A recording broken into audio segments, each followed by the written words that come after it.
I know you know. I can go back. But I'm gonna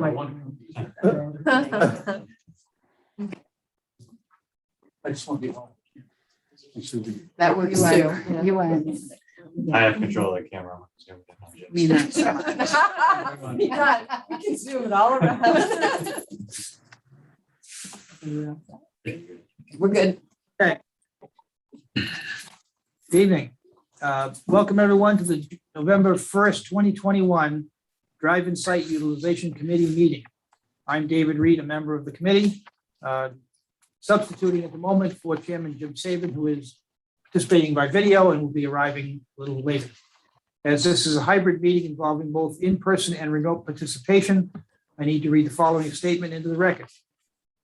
This is to formally advise that pursuant to Massachusetts General Laws, Chapter 38, Section 18 through 25, and pursuant to Chapter 20 of the Acts of 2021, an act relative to extending certain COVID-19 measures adopted during the state of emergency, signed into law on June 16, 2021, Drive-In Site Utilization Committee will hold a public meeting on Monday, November 1st, 2021 at 4 p.m. Conference Room A at the Yarmouth Town Hall. 1146 Route 28, South Yarmouth, 02664. The public is welcome to attend in person or via alternate remote access provided in the meeting agenda posted at the town website at www.yarmouth.mas under the agendas and minutes tab by selecting the Drive-In Site Utilization Committee. As there are committee members participating remotely, I will begin by taking a roll call and then proceed with the agenda. Jim Saban. Present. David Reed is myself. I am here. Steve O'Neill. Here. Bud Nugent. Here. Participating remotely. Rich Bilski. Here. And Susan Britta. We have a quorum present and all the members available. For remote public participation. At the discretion of the chair will invite the audience to comment. Online audience members can use the raise hand function on your computer to notify the chairman. Dial-in audience members should press *9 on their phones. All audience members will be muted until recognized by the chair or host controlling the proceedings. Once recognized, audience members are asked to identify themselves by first and last name and any affiliation for the public record. Mr. Saban, you want to Yes, take the sir. meeting? No, keep going. I'm looking for my Uber guy. Okay. You're doing good. First order of business on the agenda is the Riverwalk Park Boardwalk and Event Space Design and Permitting. How do we want to proceed on that? Well, I can start very briefly. We've made some progress. We've gotten some additional information that we kind of wanted to go over with the committee, and some of the rules have changed a little bit since we looked at this a few years ago. So we wanted to talk with the committee about possibly some design parameters and some materials that you may want to do something slightly different. Eric Galley from Beta is here, and he's going to go through a PowerPoint presentation and talk about some of the specifics. Sure, that's great, thank you.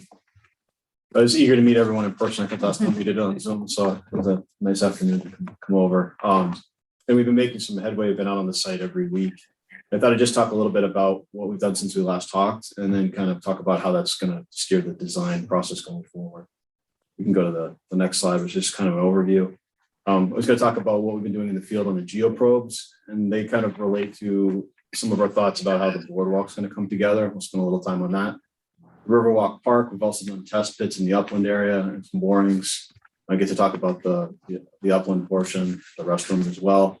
A couple graphics on that, and then a little bit on the event space, which we're still kind of focusing in on the overall layout and how the two work together. And then maybe spend a little bit of time thinking about next steps. I know a gentleman mentioned maybe another meeting this month or coordinating, bringing other committees to participate so that as the information's coming together, everyone's current. I think that's a good idea. So we'll talk about how that works. Let's go ahead to the next slide. So for those of you that haven't been out there, this is sort of a representative slide of what's going on. We have start with salt marsh areas, and do that to the right. This is looking sort of north, I guess, from the marsh itself. And this is an area of high tide. It's called high tide bush, which kind of happens at the high tide line. And this stake is in the ground, which is one of the sites where the geoprobes were put together.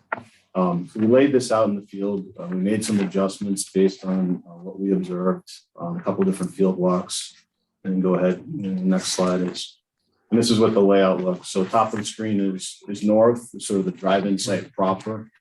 And so you can see that red circle is a boring. That's where we had a rig on land that was able to drive the casing down and actually examine the terrestrial side. And then as we got into the marsh itself, those are the four geoprobes in blue. If you go back one, is that GP4? No, that's closest to 3. So that's to indicate that's the one on the far right. And the Okay, lower. and you're looking We've got a south now. Pointer. So you're looking south now. So this view is kind of from the circle at the 3 o'clock position, say on the array there, and then it's actually looking a little bit north towards GP4.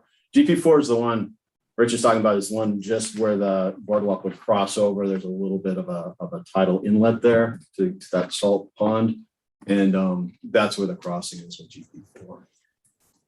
And way up top is the driving site. Correct. Yeah, you can just see, and I'll go to that one a little bit later. You can just see some of those test pit locations. Gotcha. So the thought here, this is kind of a semicircle. This is roughly what the boardwalk was thought to do a couple of years ago when the concept was developed. I think generally you'd be coming out of those 2 necks of wooded area, and then it would make an arc through the marsh area itself with a couple of overlooks.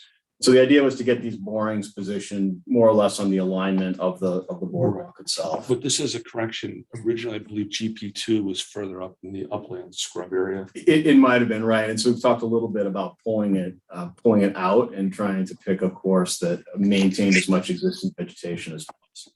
So that's where GP2 is the one at the 6 o'clock position. Well, when you look at that. And so the probes went fairly smoothly, and what they revealed was a little bit of a layer of organic material and then fairly consistently sand. And I think that's good. We're going to be getting the final report this month, but what that means is there weren't layers of peat or material that would make it inconsistent or difficult to design the support system. So once you got through that upper horizon, it was essentially consistent, which is important, just to kind of validate the way the design process goes forward. We can go to the next one too. Bud was saying that his slides aren't changing. Are you still seeing the title slide, Bud, or what slide are you seeing now? Thank you. I was going to say the same thing. Yeah, I'm just seeing slide number 1. Hi, bud. Hi, Jim. Yeah, we're just seeing the first slide. We didn't see any of that stuff. We're on the first slide, right? Much better. Okay, there you go. Does that work now? Yes, could you be so kind as to the difference between the blue and the red again? Sure. The red one, basically, there are different pieces of equipment that do the subsurface investigations. So the red one is on land. It's above the high water line. And that was a conventionally drilled boring. The blue ones are geoprobes. So that's a little more sensitive technique. Driven, and instead of driving, it's kind of pushed into the layers of strata, and then the soil is sampled. So that's just different technologies to do the investigations. Yeah, great. We can go to the next one. So this next slide shows what you're speaking about is general kind of concept behind what the adjusted alignment might look like. And we're still sort of refining it, but basically trying to avoid areas with bird habitat, perches, standing trees, shrub, and understory.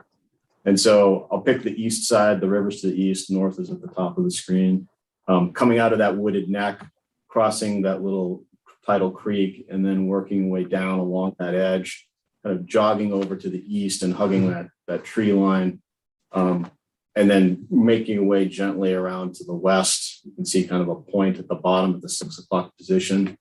That might be a good place for an overlook. We've been looking at trying to site some overlooks. I think we've probably got more than we will end up with, but wanted to start thinking about where the boardwalk turns. Those might be good locations to have overlooks. And then returning back to the west. There's a long straight shot on the left side, and that may be something we want to articulate a little bit more, make an angle or something just to make it more interesting. Right. You can see the east side's got more articulation. What we're trying to do is kind of balance the impacts between the bigger marsh to the west and the salt marsh to the right and avoid trees. So Right. it's a straight shot right now, but the reality might be an angle might work best right along that line. And then it comes back to land and we can kind of transition, back down. You can see the yellow is kind of some ideas about where the walking paths might be that you would use to access the boardwalk. What are the blue dotted lines? What do they represent? There's several of them there. Right. That I get. What about the ones down? The heaviest one, I believe, is the high water line. Right. So it's like the elevation 2.05, more or less. And then there's some high tide lines in there as well, setbacks in. And you can see this is a pretty good resolution. You can see layers of vegetation in there. Yeah. And what's happening is probably due to climate change to some degree or sea level rise. You're seeing some areas of grass maybe a little bit limited, and you're seeing more high tide bush being established. And a lot of this boardwalk looks like it's not going to be over marsh grass itself. It's actually going to be over the high tide bush for several sections. So it's a kind of a combination of terrain and combination of vegetation that it crosses over. I'd like to say, I think the eastern side does a good, it accommodates some buffering from the Park River neighborhood. I think it does a good balance. I'm concerned about the western side because you're just out here, instead of cutting up through here, and then I see where it comes out over here, we're getting undue exposure to it.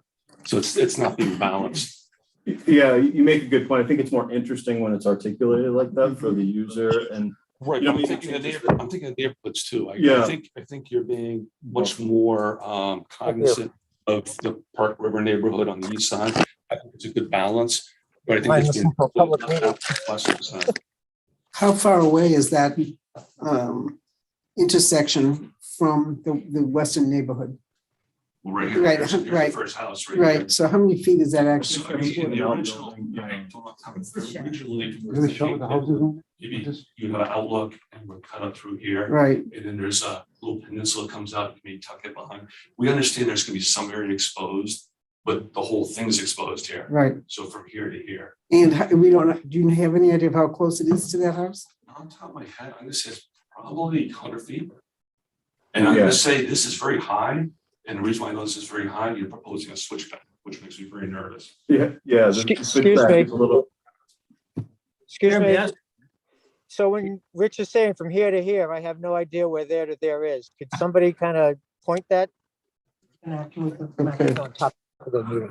Sure. So what Rich is talking about, there's a little outbuilding in the corner of the aerial photo. It's not actually Okay.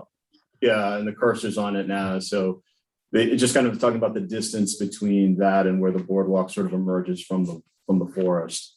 Okay, thank you. And there's kind of a natural clearing and a natural place to sort of have the boardwalk come through. And that is kind of in this little, if you will, crescent shape where the marsh kind of hooks up into the forest. It seems like a good location to come out, but I agree. I think we need to refine The east side of that little peninsula, like if you put your cursor up. Sorry. Come into the trees more. Well, the trees will buffer it. Yeah. What do you think of that? Kelly? Is that too close? Yeah, I mean, it's already, I guess, in the wetlands, but yeah, it'll be closer to the marsh grasses, I guess, at that point. Or you'll be coming in through the marsh grasses at that point, whereas we're mostly over the high tide bush over this side. Which, may just mean that, which is not ideal, but it may just mean it has to be higher at that point to get that elevation over the marsh grasses. Yeah, if we come out the peninsula, so and we're just talking about this little portion right there, right? There's this little neck that comes out.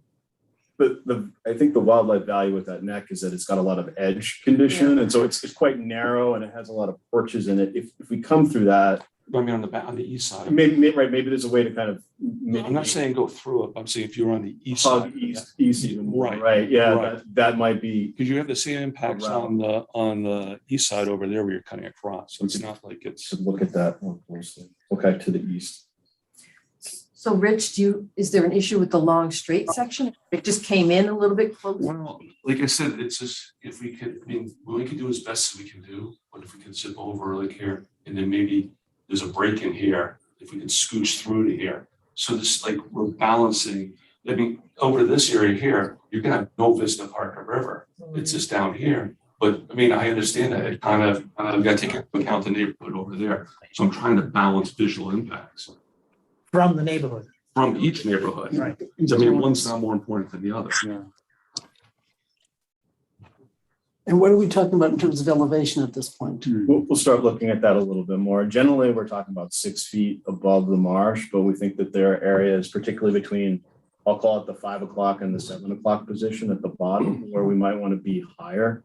When the boardwalk goes kind of east-west, the shading is a little more challenging. There's a little more shade that's thrown. So by making it a little higher on that bottom crescent, let a little more sunlight into the marsh area. Right.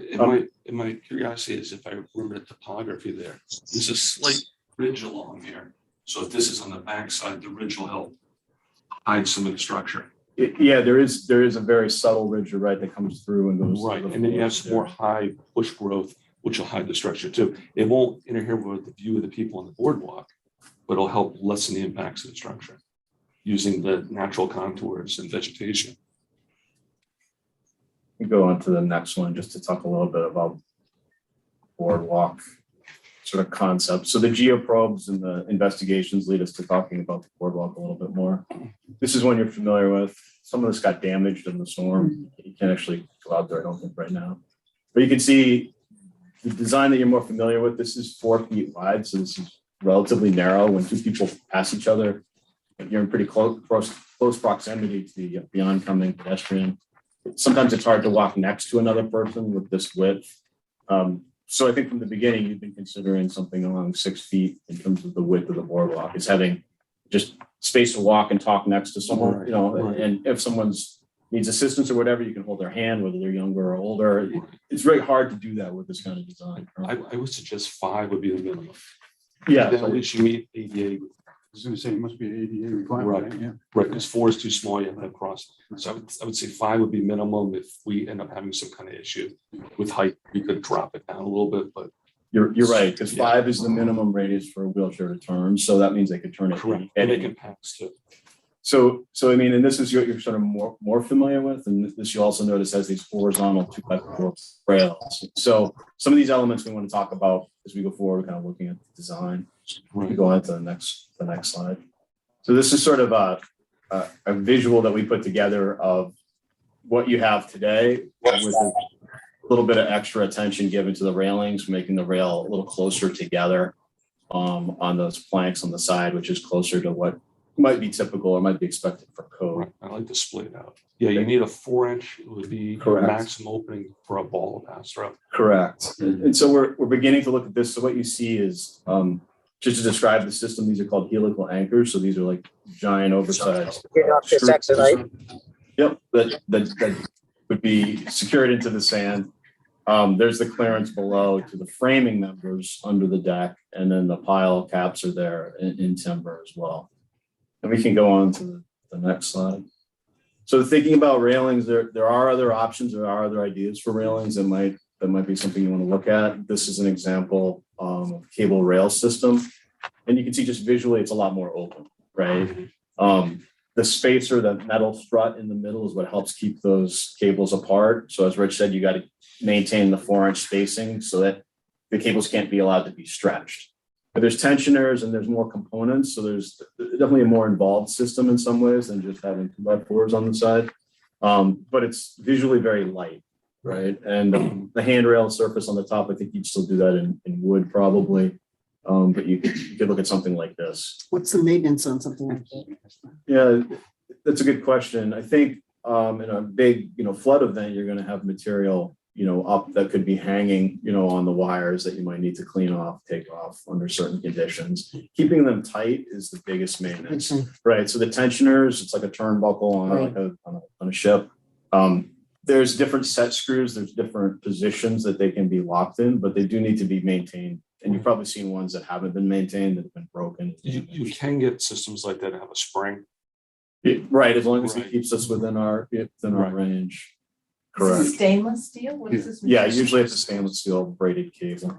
And is maintenance, no special techniques required to maintain I mean, No, it's just becoming familiar with the pieces and having an inventory of the pieces. You know, we'll talk about this later about the building, the restroom building, but having pieces available, not having to order them. A 2x4 is pretty readily Do we have a available. cost differential on that we could determine? And I recommend too, for our experience, we've done a lot of these boardwalks for DCR. I Sure. recommend utilizing like an E-pay or something for the planking and for the top handrail, because it becomes a real splinter hazard. when Yeah. pressure treated. Do you want to give folks just a quick, we use that material a lot, but just maybe give them an overview, your perspective. Right, it's a real hard wood. It's fire resistant, which is important because we've had issues with people trying to burn these structures down. So E-pay is a really good structure. What's it called? E-pay. IP. And there's other types Is of that an wood. acronym or a word? No, it's a It's word. the natural type of wood. Type- But it's a really hard, dense wood. Right. And it's abrasion resistant, it's rot resistant, it's bugs don't attack it. So it has a lot of benefits and it's a very long service life. Mhm. So which was we want, whereas like, you think of pressure treated, it checks and cracks. And then it becomes a real splinter hazard, people walking on it barefoot. And then I'd recommend that the top handrail at a minimum. At once. a minimum, The structural elements will be pressure treated, it's not a problem. But anything where people are coming in contact, Touching. rubbing their hands over. Right, the E-phase does really well in terms of resisting splintering. So it weathers, even untreated, it weathers and Nice can be color, Greg. fine to put your hand on. Mhm. Whereas southern yellow pine or other pressure treated woods tend to crack and splinter. They become a It's long-term nice for the maintenance top issue. rail. Right. How do you spell the name of that? IPE, I think. IPE. Hello? Hello. Hi there. Is there a cost differential between these two options that we could look at? Yes, there is, and yes, we're starting to look at that. Kathy had asked me about that Right. last week. But you need to be very careful with that, Jim, because what you save a penny on now will cost you $10 in maintenance down the road. Yep. So that's not a really good measure a lot of times he is. Life I think you cycle. have to agree with Yeah, that. we need- You don't want to be out there repairing it every year. Right, no, No. So, we need like a life cycle cost number. yes, you need a life cycle cost to compare it to, I Yep. agree. So we can look at, I have a couple of the railing options I can show you, and we'll talk about decking a little bit too. So just kind of go into the next slide and go ahead and turn it on. So there's the cable railing, just to kind of visually tell you. The other thing is there's a lot less shading on the marsh with the cable. It's very airy. You have most supports, but Well, that might be a good reason too, though, because you get more light down to Yes. the grasses and stuff. like that. Environment. Right, I think conservation, I think you'd really prefer something like that, instead of the large boards. Is there a requirement for ADA for the spacing between the decking? Because we have a yes. 3/4 inch spacing requirement. Yes, yeah, That's it's a been- little bit over ADA is usually a half an inch of space. So we'll have to talk more about that and maybe even look at what kind of analysis. Bass hole is maybe an inch, it's an older, and the wood is checked and shrunk over time. So it's really opened up over there. But depending on this, we'll talk about whether grading is appropriate, particularly maybe on that east-west portion to try to let more sunlight through. So this is just a view of the cable rail system. If it were applied to the boardwalk, we can go to the next slide. One of the things we talked about was mesh, whether it was a fiberglass mesh or steel mesh. This is just some examples. Is that stainless steel? Or- Yeah, this is stainless. So just to show you kind of how it works. So the openings would be, sized so that a 4-inch sphere can't fit through it. So it'd be also fairly open visually. Right. There's a little more fastening required because you have to secure the perimeter of Yes. these panels. Go to the next slide. We can look at No. that's kind of the visualization of what the mesh might look like. It's a little bit heavier, but it provides some of the durability that the cable does. And we've done several like this in terms of overlook decks. I don't know if we've done a linear boardwalk this way, but we think mesh might be something worth looking at, as well. I think you'd What want to is- rule out the fiberglass though, because what happens is the epoxy starts breaking down. Yeah, And the you start UV. getting splinters. You get the fiberglass elements will get in your hand. Is the mesh fiberglass? Is that what you're saying? Well, there's two types. You said there's a fiberglass mesh and then the stainless steel. I think Okay. if we went that route, I think the stainless steel would be Better. preferable. And none of it has to, if you did the other kind of mesh, would that have to be painted? It's colorized usually, Right. the coating. So there's a little bit of maintenance there associated with that.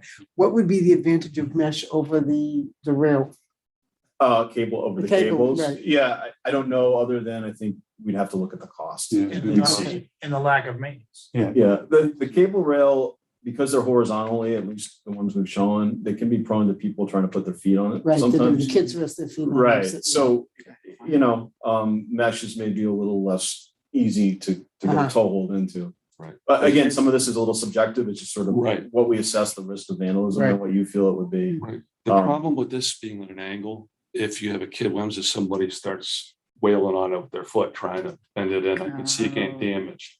Yeah, the spacing and the design of the panels will be something that needs to be looked at, just like the cables had the spacer strut to keep them even. Right. This may likely need a strut as well to help reinforce and make sure that resistance is kept with the mesh kind of style. It's gonna be a big maintenance issue. Well, any of it is. Yeah. We're looking for the lowest cost. Yeah, but I think the maintenance. first version would probably be the least. Yay. A lesser. And one thing too, you might need to consider, depending on how far the railing is, you might need to put a little rub rail that's attached to the deck for a guide for like a wheelchair. Yeah, none of these show that yet, but you're Yeah. right. A stop log or something that's Yeah. gonna run along the edge. So you don't get Anything hung with up. wheels, correct. Especially even if there's slight splaying, as that rail angle departs from the deck, you want to be able to maintain, foot traffic in any Right. wheeled vehicle, any stroller or wheelchair within the footprint. We can go and look at the next one too. This is just sort of looking at the decking system itself. So I think these are images you've seen before. Before you go on to the decking and stuff, are you looking for any input from us on each of these phases? Sure. So then why don't we talk about the railings first before we go on to other things? Well, stretch everybody's mind. Could I back us up? I apologize because I didn't hear the answer, but I had asked about cost and I know, I did hear Rich say it's not a good measure and I understand that. Right. And the Susan suggested it may be better to provide a life cycle Life cost. cycle. This is looking at what would be the maintenance involved versus what it would cost up front. Right, because Which I the think question is is gonna be, simple well, to how do. much is this gonna cost? Well, it's gonna Right. cost us $50 here, but it's gonna cost us $100 in maintenance. Right. Yeah. We're gonna need to explain something. Annually, I mean, that's the Yeah. thing. Exactly. Okay, thank you. So is that something that you can do, Eric, give us a general idea?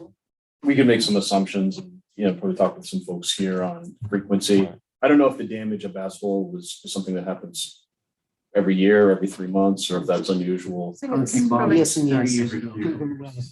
Yeah, so, order of magnitude, the 2x4 rail is relatively inexpensive, it's relatively affordable. You can find it easily and replace it the same day. As you get into more complicated systems like mesh, there's more sort of cost, or you have to have those panels available, to replace it, or the boardwalk might be closed for a period of time. So I think it's a balance, and maybe cable rail falls in the middle, of that balance. Well, the cable I kind of liked visually when you put this presentation, but it does concern me about two things. One is somebody climbing on it. It just seems to invite it. Right. And the issue of maintenance and maintaining a proper tension there is just, seems to me it's also inviting wear and the lack of proper maintenance as well as the cost. So maintenance, because you're gonna have to constantly tweak the Well, tension. yeah, Which it's is not pushing constant. me I mean, I back have a, towards the I have a to porch tell you the truth. that's surrounded by that. It does require maintenance. It's not constant though, but it does require maintenance. And once you learn how to do it, you can actually do it yourself. It's just a Right. little apparatus, you put it on, you turn it like a Right. screw. We got half a mile. of But cable. you're right, the kids constantly sitting down, they put their Right. feet right up on the railing. But wouldn't that be the same if you put the wood slats? Yes, I mean, either way, they're gonna Yeah. climb Yeah. on something, right? right, And- But the and- wood slats would be probably more Right. durable to climb on than, right, but we don't want them climbing in any event. But well, I know, but the advantage here, of course, is the lightness that it supplies to the. Right. I like the mesh, but I think the mesh is a little bit darker, but I think long-term, I think maintenance of Right. that will not be as bad as Right. the other two. I think the cable, you could do a self-tensioning system, but with the mesh is probably the second lightest system compared to the planks. Right, When I've seen it done though correctly, you almost have to have you'd have to have a stainless steel trim around it Frame. that's folded over it. It's welded into that frame, and the frame is lag bolted to, into the, because if you just use clips, when I've seen it done, the clips end up busting loose and stuff. It doesn't hold up. The 3D. So you need the frame with the holes drilled in it to really, and then you almost router in to the post. So it's inset, so it's flush. Snap it in. So nobody gets caught on it. So it's flush and then you bolt it in. Aesthetically, I personally like to see the boardwalk blend in as best it can. And I think the wire gives us that best opportunity to blend, whereas these kind of look more industrial, my personal opinion. The tension part of tightening that cable, does that go all the way back to where it starts? Or are there different points where you? No, tighten? correct, right, yeah. Okay. So you couldn't do the whole, every angle point, you have a Yeah. termination and you have a tensioner Okay. on the opposite Yeah. side. Yeah. And you usually break it down into shorter segments that are more manageable. Because if you can really crank them up, but you're going to deform some of the spacers along the way. So you want to kind of manage it, in maybe 100-foot segments or 150-foot segments, depending. Jeff, what do you think in terms of maintenance? Yeah. It's a new thing. We don't have anything like this, so just something we'd have to figure out. I don't think that it's something, well, I don't know. It seems like, for this size of a project, it's something we might need to have a contract or somebody familiar with that technology. But maybe it's something that's easy enough to do yourself that we could learn. Susan does it. We don't Her have. house. She'll come out. I've done the other day. I can do it. We don't be the have official robust staff. cable. Yeah. Rich, do you have experience with both, all three of these types in your line of work? We've done the wood. I've seen the metal ones, and that's why I said to be executed properly, you have to have a frame that's bent over it, that's welded onto the wire, the wire mesh, and then you almost want it inset slightly and bolted in, because if not, I've seen it done more cheaply. They just use clips and they end up getting pulled out, so it doesn't work as well. I've seen in Boston, but I've never had a project where we did the cable. But I've seen it before, like Susan said, on different houses. I know we do guardrail systems and other stuff where we have self-tensioning systems. We've done systems where we, self-tensioning catenary and everything. So we've done systems where you do thousands of feet of this and it's all self-tensioned. Can you describe for other folks so they can just get a visual? The self-tensioning is pulleys and counterweights. Right. Well, you can almost look at, I'm trying to think of some of these. Route 24, or even some sections of Route 6 in the median, we have high tension steel cable rail in the middle to prevent crossover accidents. And that stuff is tensioned. I'm trying to think what that is. I think it's 800 pounds per foot. I mean, it's really high tension stuff. So there's different systems you can do. And there are systems that do have pulleys and you have a counterweight on it too. And for us, because we're dealing with such a small cable, this is like a 5/16 cable, so you're dealing with small diameter cable, so it's probably a more delicate tension, Right. like the ones you're familiar with the turnbuckle that you would do with a ratchet or a special tool. Right. In shorter segments to tension. But there may be a self-tensioning for this application. I'm not familiar with it, but Right. we'll look into it, sure. Are there any issues environmentally, as far as wildlife being more Yeah, I adverse to one or the other? I was know I have thinking about glass that, in my house and they fly into it all. Yeah, I was thinking in terms of debris getting trapped, animals getting trapped, sunlight. I mean, sunlight's good on this option, I think, out of all of them. I think the mesh is less likely to see trash falling off the boardwalk into the marsh. I don't know, there's pros and cons with all of them. I don't think there's one that really stands out. I feel like the cable one is probably just better from a sunlight point of view. And I guess the question is then how critical is that sunlight component? Is it gonna be enough to stay at the height? Or is that gonna be really helpful to have more sunlight through the railing system and then the decking? I think it's going to be really important because we are going to have an issue with the height, because they're saying that this should be 9 feet high if it's 6 feet wide. So it's not a 1-to-1 anymore. No, it's 1.5 to 1. And so we're trying to find any place where we can kind of mitigate for that in a different way. So obviously the materials that we're using for the sides, and then looking at the orientation, like maybe we can have it higher in the east-west than on the north-south, or Sandwich just went through a great long process redesigning their boardwalk. Do we know what they decided that ultimately? Did they stick with the wood, I think they stick with the wood. original design? Yeah, they try to keep it as much as it looked like. Yeah. They didn't want any railings.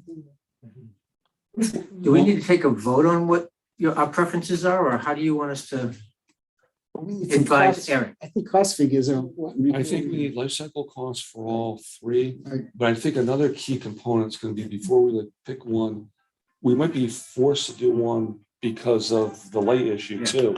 Right. So I think there's multiple things at play here. But before we make any final decisions, let's get some more information on that type of stuff. And then we can circle back on it. Conservation issues online. Yeah. I think it's gonna end up being a balance of mitigation measures in order to Right. ensure that we're not impacting the marsh. And I do know that the marine fish were interested in the 1 to 1.5, but I think that sometimes the Conservation Commission is allowed like 1 to 1.25.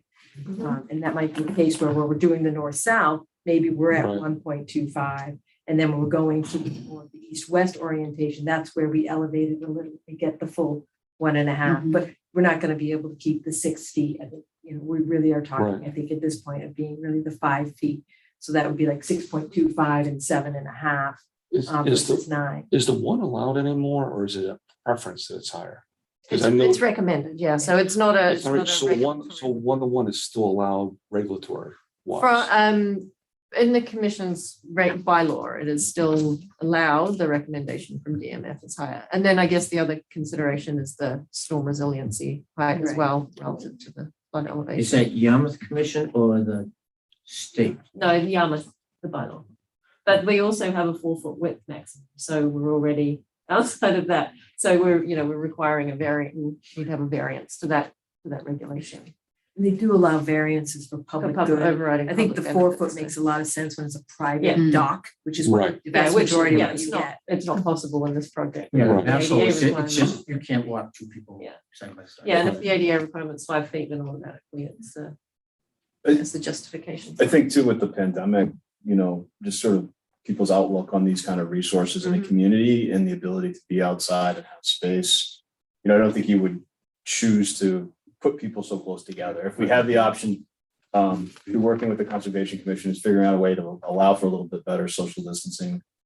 Who knows, at least you're not brushing up against each other as sometimes happens at Mass Hole. I think also, in an ideal situation, I guess we're able to modulate the height and raise it up. So we're able to get it higher in certain sections without a lot of transitions up and down. We kind of pick 2 levels maybe that work best with the sun Right. and really advocate this width for ADA, multi-generational use, health, and just kind of safety practices as well. So I think that there's more work that we need to do on the railing design. I wanted to put these 3 in front of you, get your reactions and feedback, and we can definitely look at some of the implications relative to costs and think about maintenance a little bit.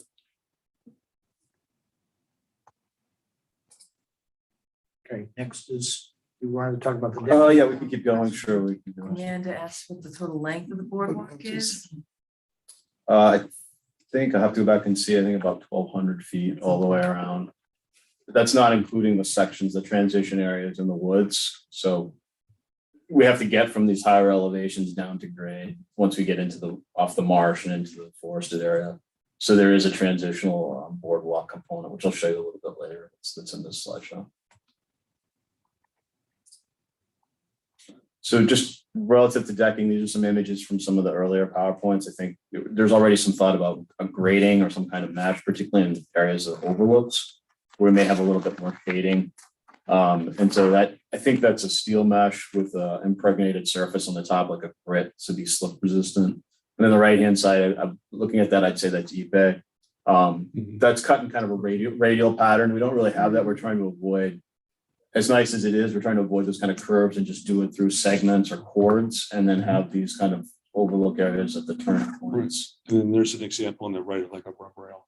Correct. Yeah, correct. Or a stroller, or even something with a walker or something. Yeah, and this is a good example on the left actually of a mesh, and you can see the frame. So the frame adds a little bit of heaviness, and there's certainly more fasteners with that style. But I would say that's a code compliant opening just by looking at it. It's, Right. 4-inch minus. I guess maybe that's the only negative. It does make it a lot bulkier. To some degree. Yeah, I'm not sure. We try to do a nicer job than that, and some Yeah. try to thin it down, but it is a little heavier because it does have that frame around it. Right. We can look at the next one. These are just some closer end views of some different types of grading. So the balancing act here is ADA is a 1/2 inch opening maximum between. So the slat style might work better. The upper one's an example. It looks a little bit like algae or something, but it's actually a grid that has a slip resistant surface on it. So those are 1 inch, 3/4 inch openings. So outside of ADA, but there are systems that are made like that have the mesh kind of pattern. I feel like for north-south orientation, the long slats with the bars might work sort of better and let more sunlight in. And places where this might work best would be the overlooks or the southern part of the boardwalk system, sort of between that 5 o'clock position and 7 o'clock position. We're going to continue to dig into this a little bit more and see what the options might look like, and we'll do some looking at costs probably on these as well. So we'll look at the same things that we're looking at the rails with regards to the deck. Right. The decking is, so we'll look at different materials. We'll look at the eBay. We'll look at a pressure treated, like, you might have seen in other places, unless you definitively don't want to consider that cost. I think eBay was what was projected a couple of years ago, right? Correct. Yeah. And with the engraving and everything else, it's going to hold up a lot better. Yeah. Was composite decking talked about? No, it wasn't. Can you engrave composite decking? Yes. Yeah. And it keeps improving every year, like the quality of the decking. Yeah, is it? Well, pros and cons again. It burns well. Rainforest. Yeah, there are sustainably managed and harvested, so you can go through the process of certification. And but it is a product that doesn't grow, it's not certainly not local. Yeah, it's not a local. Yeah. Okay. My concern with the composite decking though is I know the walk we had over at Bass Hole caught fire and burnt down. But also it has issues with sagging. It needs a lot of structural support. Right. So- Lack structural support. So I mean, you want something, it's not gonna be easy to get access to it, so you want something that will not burn. I mean, I'll emphasize that 100 times, It's the saddest thing in our society that you think. I work with UCR all the time, and that's a key thing. You want something that somebody cannot easily light on fire. So. It's true because of the remote location and so on. In fact, I'm familiar with another project that the bridge was burned by vandals, and they replaced the bridge just recently with there's a fiberglass footbridge made out of fiberglass or composite timbers. Right. So yeah, the risk of burning, plastic material, I guess could be a concern of recycled or composite lumber. Hey, you know what else we should think about too is graffiti, the ease to remove graffiti, right? Yeah, with the ePay, that It's hard typically enough. pressure washing comes right off. It's really Pressure just treat the this grain. it destroys it. So it sounds like from a maintenance standpoint, that the EP is Yep. the best option here. And I Well, think that's what we had that's one decided wood on that's- previously. Yeah. Several, but as that's well. probably the best. There's It's other woods that are very similar to ePay, and I mean, I defer to consultant to Right. compare to, but they're ePay like. So let me look at some more detail on the decking. We'll focus on eBay and other options and sustainable options that have a more streamlined chain of custody, maybe sustainable harvesting practices. We can look at what those options are. There'll be more cost, as the Anticipating commission. Yeah. Yeah. That's So, what you're no, doing. there'll definitely be more cost as you kind of go through that process. But to Rich's point, I mean, you're building something, it's a real investment, right, in terms of the user groups, and it's a resource that you currently don't have anywhere. So I think maybe the railing and the decking is going to take more cost, but it's going to be a more sustainable, more durable product. So we'll kind of go through the same process on some of the decking components as well. Like we talked about. We flip to another slide here. This is just beginning study of maybe some seating, because the distance involved. Somebody had made a comment, I think at one of the earlier meetings, should there be areas for people to be able to sit, and sort of looking at how that would work. I'm not sure we would do them opposite like this, but maybe just one side. But we do need to kind of think about that in terms of the framing of the system, the supports underneath, and how you get to have that kind of bench area. And you can see we're also kind of looking at, could you do the bench with a different type of railing around it, right? So you might have a cable rail and maybe mesh at the bench. So it's going to be easier to lean on and a little bit nicer. But looking out as opposed to looking in, what having the design, right, on one side, and have the design so that if you're sitting there, you're looking out as opposed to back on the. When you say that, do you mean like a overlook area or bench? No, I mean, that little bump out is fine. I just don't know whether I'd want to sit there and, look at my kids sitting opposite me. Yeah. Or whether I'd want to be turned around and looking out toward the. Right. Toward the mountain. If you go back a couple, you actually had a bump out that had like a bench. Yeah, Like that. right. We've had a couple different, and we've worked on the model in a couple different ways. But I think that idea of opposite each other gave like a family a chance to sit and talk. But I think you're right. Is it necessary? That's what kids will be climbing on the rail. As soon as you stop, they're gonna start climbing. So we'll cut off one side, and I think it's more to kind of want to express the idea that maybe you could have seating areas. Yeah. I don't know that was specifically talked about, but it might be nice to have it. And maybe there's a different treatment Yeah. of the back of the railing, around the Are you seating having the area. seating at the overlooks, or is this in addition to the overlook? I think you might. Well, I guess it's open for discussion. Well, the suggestion I said, I like how you have on the other design, you have the railing flared out because it gives you more of an openness, Right. welcoming feeling. But I would suggest that you basically focus any seating or overlook area in areas where the overlook is, you're looking down towards the beach. Because if you put anything over here, you're gonna have people from the Parker River are gonna be upset because they're sitting down. It's one thing if they're walking through, they can just hang out the railing, do whatever they want. Yeah. But they're gonna be upset. There's a seating area and they say, Right. somebody's gonna be looking at my house with binoculars. Jim's very familiar with that comment. And then the same thing on the west side, you wouldn't want someone right over here where it's that way. You want them down where the vista is over the marsh and the beach. The whole point is to look at the vistas. Right. Right. Now just be cognizant of that when you're sighting. Yeah. to really Take feel advantage of the view shed.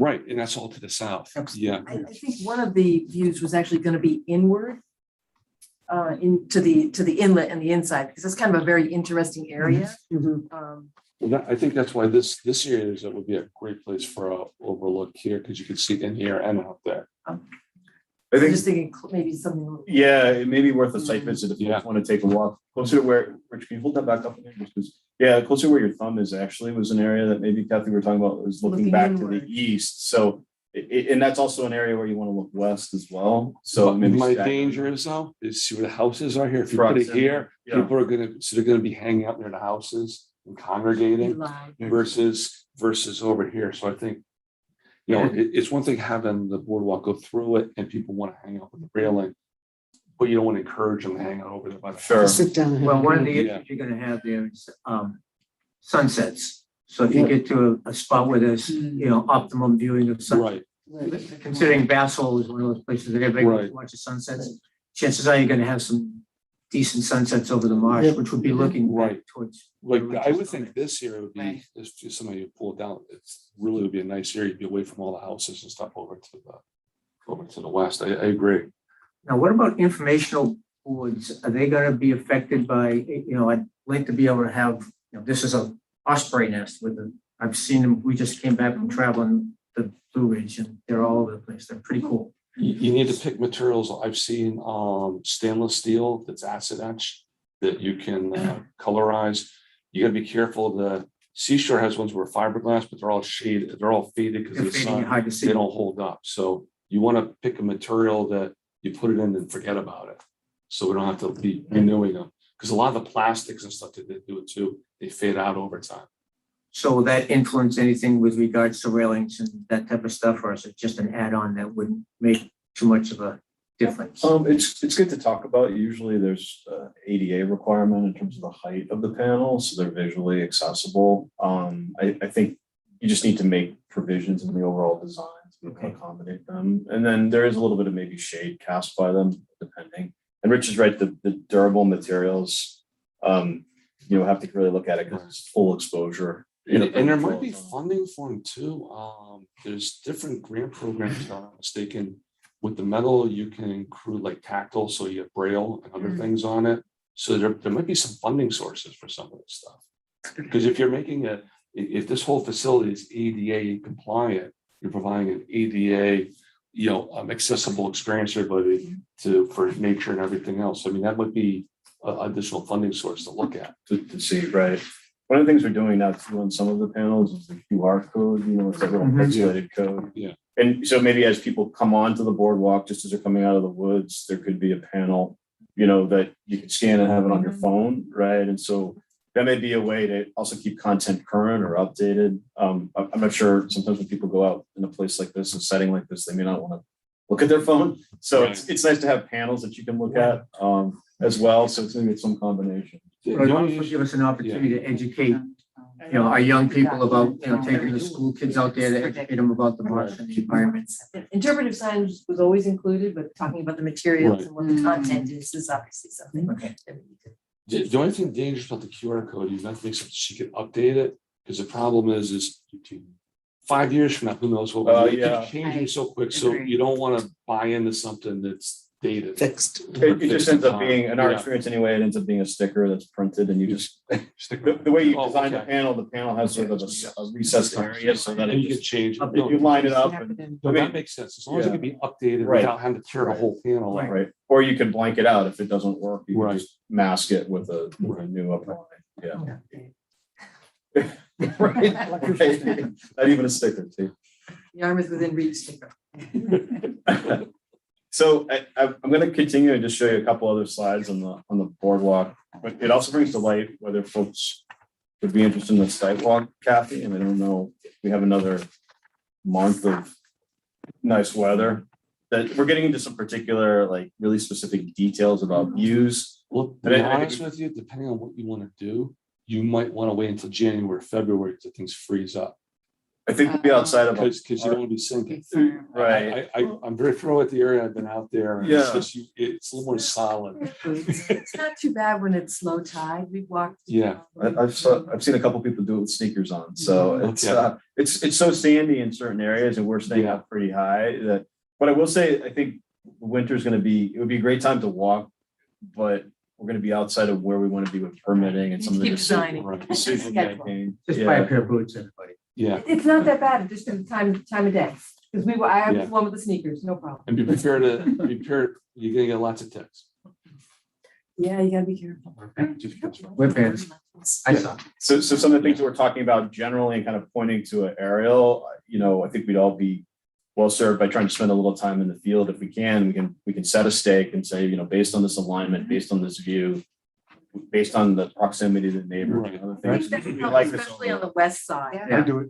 But the thing is, you can almost see what I'm saying is you almost did what I was talking about. There's your peninsula with the trees, the low cedars, and you're putting it on the east side of it. In other words, the boardwalk could extend a little further. The rocks don't necessarily come on the front, but using the natural terrain and everything to help shield it as much as possible within reason. Yeah, and this is just kind of showing exactly what you're talking about. It's kind of the transition. So at some point, the boardwalk is high over the marsh and it's got to come down onto land. And this is happening kind of forest area. This is really a study model. This isn't saying this is what it's going to be, but it's saying this is kind of the approach, right? So we have a transition down that needs to be ADA accessible. So at some point, it kind of meets a concrete abutment. You can see the corner of it kind of poking out there behind the boulders. The idea is to use some rock and plant that up and then revegetate, within the pore space, the void space of the boulders, and then transition onto the walking surface itself. So a lot of these views I'm showing you will get refined as we go forward. So you're going to understand, this is what it looks like. How many transition areas are there? There's one at each end, right? Right now, because it's a loop. You come off on say you go on the eastern side, you come up, cross over, and then you come back down on the western side. Okay. In earlier studies, we had switchback ramps, but we think we're making the grades work with a combination that we can do some sloping, ramp transitions like this onto grade. And we're going to try to avoid those landing and stair situations. And then the next slide, we can go over this one too. This is maybe a little bit harder to see. Actually, you can see this little overlook kind of concept on the right-hand side of this image. This is a transition out on the marsh itself. So this is from a lower elevation at a 1-to-1 of 6 feet high. And you can see the transition up to 7.5 feet. So the idea would be that the boardwalk would in certain areas slope up and you'd have a section, probably the east-west section would be at a higher elevation. And then it would transition, we're working through this with the Conservation Commission. We'll probably talk about it in more detail, transition back down to make the transition back to the upland areas easier as well. I think a little bump out overlook is a good idea, but a couple of spots. And that's what I'm talking about, right? And that's what I'm saying. It would be good for a field visit to really try to verify. To get out of the flow. And Yeah, not sure. start somebody else. The super narrow, it's 5 feet. Right. That makes sense. But I think ideally too, the lower we can keep it, the better, and the closer we can keep to 1-to-1. If we could use the railing system or a grate to do that, that'd be preferable. And another thing to help with flood resiliency, you could use an embedded pier cap.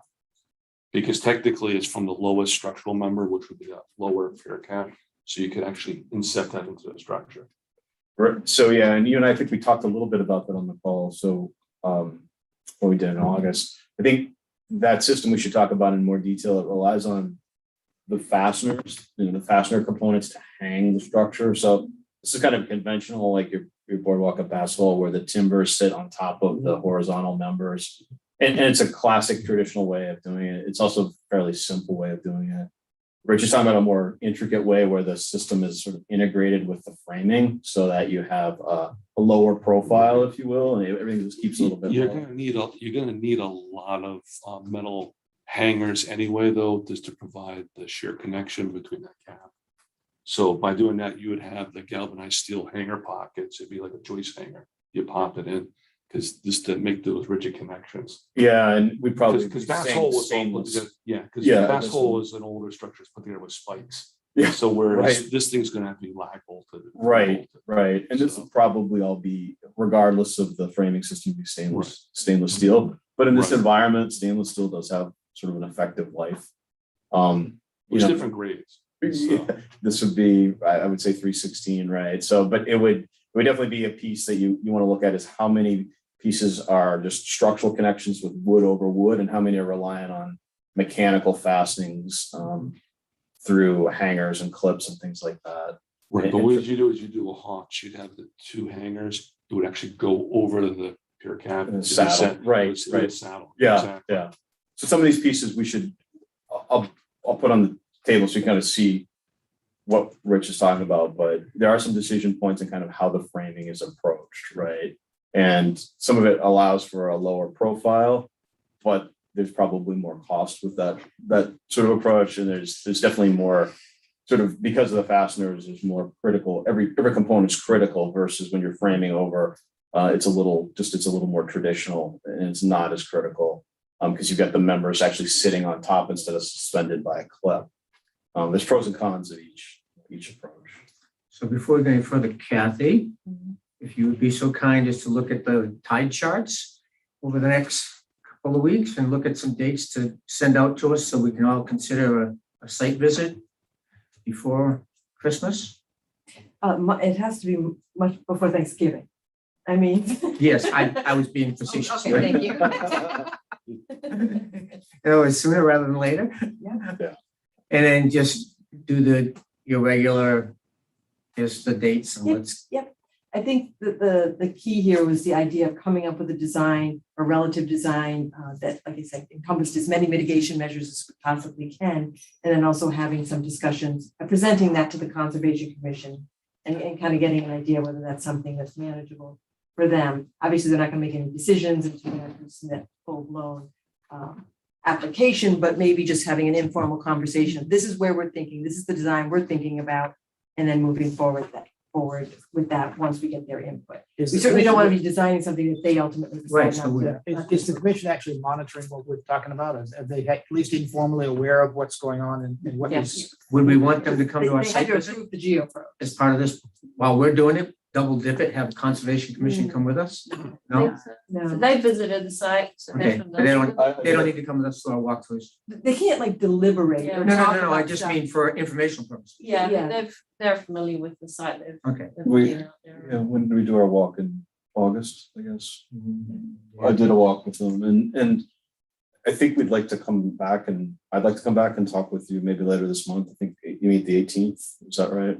so, we yeah. can get on the agenda and just maybe do the same kind of briefing, a little more detail if you think that's appropriate. Talk through some of the things that we're going through here are more advanced than all aspects that the Concom has been aware of. So it might be a good time to talk about some of these considerations. I think it's good to present to the Concom what we're thinking of doing. So that they're not gonna design it with us. We need to present Approach, something right. to them for them to comment and feedback on. Let's keep them So I up to think we're gonna speed. need a little bit more, maybe I'm wrong, Kelly, I think we need to be very clear on what we're proposing if we're gonna go forward. Yeah, these are foundational pieces, so they'd get refined for that discussion. And I don't think we'd share necessarily the whole work because we're talking about a lot of different pieces. I think the emphasis would probably be the boardwalk maybe, and then some of the edge of the river. And things of the riverfront part. So Kelly, you were saying, so this is where we're going is not actually salt marsh, huh? It is, yeah, it is salt marsh. It is considered. to be It is different. salt marsh. Okay, that's, It's just higher, the high tide bush served in the upper areas of the salt marsh. okay. Any And more just questions on that? while we're talking about that, one of, you're talking about like the best locations for these overlooks. I think we have to be mindful that those overlooks do take up more space. So they're going again beyond the width of the boardwalk. So I think we should really prioritize minimizing them to like those points where we really think that they add value. Because again, that's another mitigation point that we're choosing locations that are really very specifically chosen rather than dotted all the way along the boardwalk. We do like they did it in Grand Canyon, have it go with glass go up there. Floated across the marsh. That would be very cool. I think a tribe did that, so we'll have to get the Wampano eggs in on this deal. Okay. They did, it was a tribe that did it, yeah. They're pretty cool. It's scary too. Yeah, that's pretty, What daunting. department would be responsible for this? Parks and. For maintaining it, Yeah. it would be Parks, it's DPW. I was thinking community development. Yeah, maybe the health department can do it. Health can do it. It's all about our Staying health, right? muted. United Walkers. Change Yeah, it. Bruce, you'll be okay with that. Next phase? Sorry, we can go to the next. So I wanted to spend a little time updating you on sort of the upland portion of the site and what's been happening there. So you saw on the earlier slide, boring 3, these are the 2 other borings. I don't know, upland, those are the rust color circles. And then we did some, we worked with DPW to do some test pit investigations. So some excavations to look at what's happening with the soil below, look at the soil conditions and sort of water quality in terms of where groundwater might be and just getting a better understanding of what's happening below the surface. And some of what was revealed, which I think most of you know, the site was graded pretty heavily to accommodate the drive-in use. And so a lot of what you see out there is nowhere near what the original grades were, for the site. Probably the northeastern corner is pretty close to original grade, but as you go south and west, it's definitely sort of a big wedge of fill, if I could describe it that way, that was overlaid over the existing ground. So I noticed you didn't do a bore kind of like right, where they kept dumping stuff? We took In that that out. middle? We took it out. I know, but what we didn't go deep, so I'm just wondering, trying to identify this spot that I'm thinking, kind of in the middle there. Is that Right there. Right there, yeah. So we're not concerned about anything there. We didn't do any borings or anything to find that they buried a car or anything. But we didn't do any, these are the red are test pits. So Okay. the borings were rust, the test pits were kind of located where we thought we had the most sort of impact. So in terms of infrastructure, roads, we're doing some trenching where maybe the utility corridors were. The center of the site is at least as we understand it, the event space, so it's more open field. Okay. So, there'd be some grading activity, but there might not be a lot of excavation, in the center. Well, the one thing you'd probably want to do is if you could, when you go back to old aerials, if there's some plan maybe that might show it, is that's where the projection house was snack bar and the restaurant. In the middle? We're in the middle there, if you want the screen. So Right you there. just want to check too, is there an abandoned septic system tank under there or something, just so you're aware of that. It's a good point. We did pick up a remnant of a foundation. So we ran out with our own GPS unit and did a little bit of inventory and we found that foundation you're talking about, a piece of it. So we have a document. It is kind of in the center and we didn't dig near it, but it might be something, and this, again, DPW was great. They came out and did the excavations with us. to just sample. And so they could probably help us again, you know, if we need to do additional. I don't think. Yeah. I think I lost my high school reading somewhere in this thing. I can find that. And in the test pits you did, job. how, It's a clean how thick environment. was that contaminated layer of the stuff that they got from the landfill once upon a time? In other words, they had the little bumps where we would pull up for the Mhm. cars, so they brought in material to level it. How thick is that contaminated layer that we either have to screen or to scrape off and replace? Sure, the backhoe operator was somebody that was familiar with those little terraces that were built, and he was describing that to us. We can go to the next slide. There's a couple And is images. the HMA all under there too? I'm sorry? Is the pavement still? No, was it we aerated or didn't was encounter it Okay. consistently, so Okay. everything was a little bit different. This Okay. is the story of groundwater, which is, if you can't read the tape, that's 3 feet in this instance, so it's higher than maybe was anticipated. And it's good to know because we know it early in the process and just kind of plan how we're going to handle stormwater. Because I think some of the early ideas like rain gardens and overland swales probably aren't going to work for us, because by the time you grade those and you get the depth, we're really going to be challenged by getting the clearance to groundwater. So we're probably going to be looking at more ways to infiltrate like through the pavement. And in the case of the driveway and parking, maybe actually elevating that surface a little bit higher to create more separation between the groundwater and the finished surface. So this is, I think this is close to test pit 7. This one is at the mouth of the driveway coming onto the site. And we've got, we'll put this together in the geotechnical report, but we've got investigations that really detail each pit and the different horizons. And if you go to the next slide, this is so normally what you might expect, although we didn't expect it on this site, but this is kind of a swirled series of soil horizons. The grass is at the top of the screen, and the bottom of the test pit's on the lower right, getting to water over there. So this is somewhere on the southwest side. I think it's 5. What you're seeing is it's all this strata, different layers of soil that kind of swirled around and pushed around as the site was graded and kind of come into that terrace design that they used for the drive-in theater. I know it looks like kind of black sticky tar, but it's not. It's just dark loam and peat layers mixed with sand. And then way down on the bottom on the lower right, you can see sort of there's some scratchings there. If you look at the lower left, you can see some scratchings there. That area might be where our original grade is, somewhere down in the center of the screen. So there's a lot of mix, a lot of filling that happened over time. And I think right now our approach is evolving to let's take that material from the southwest side of the site and push it over and use it to elevate the roadway portion of the site along the river on the eastern side. You can go to the next slide.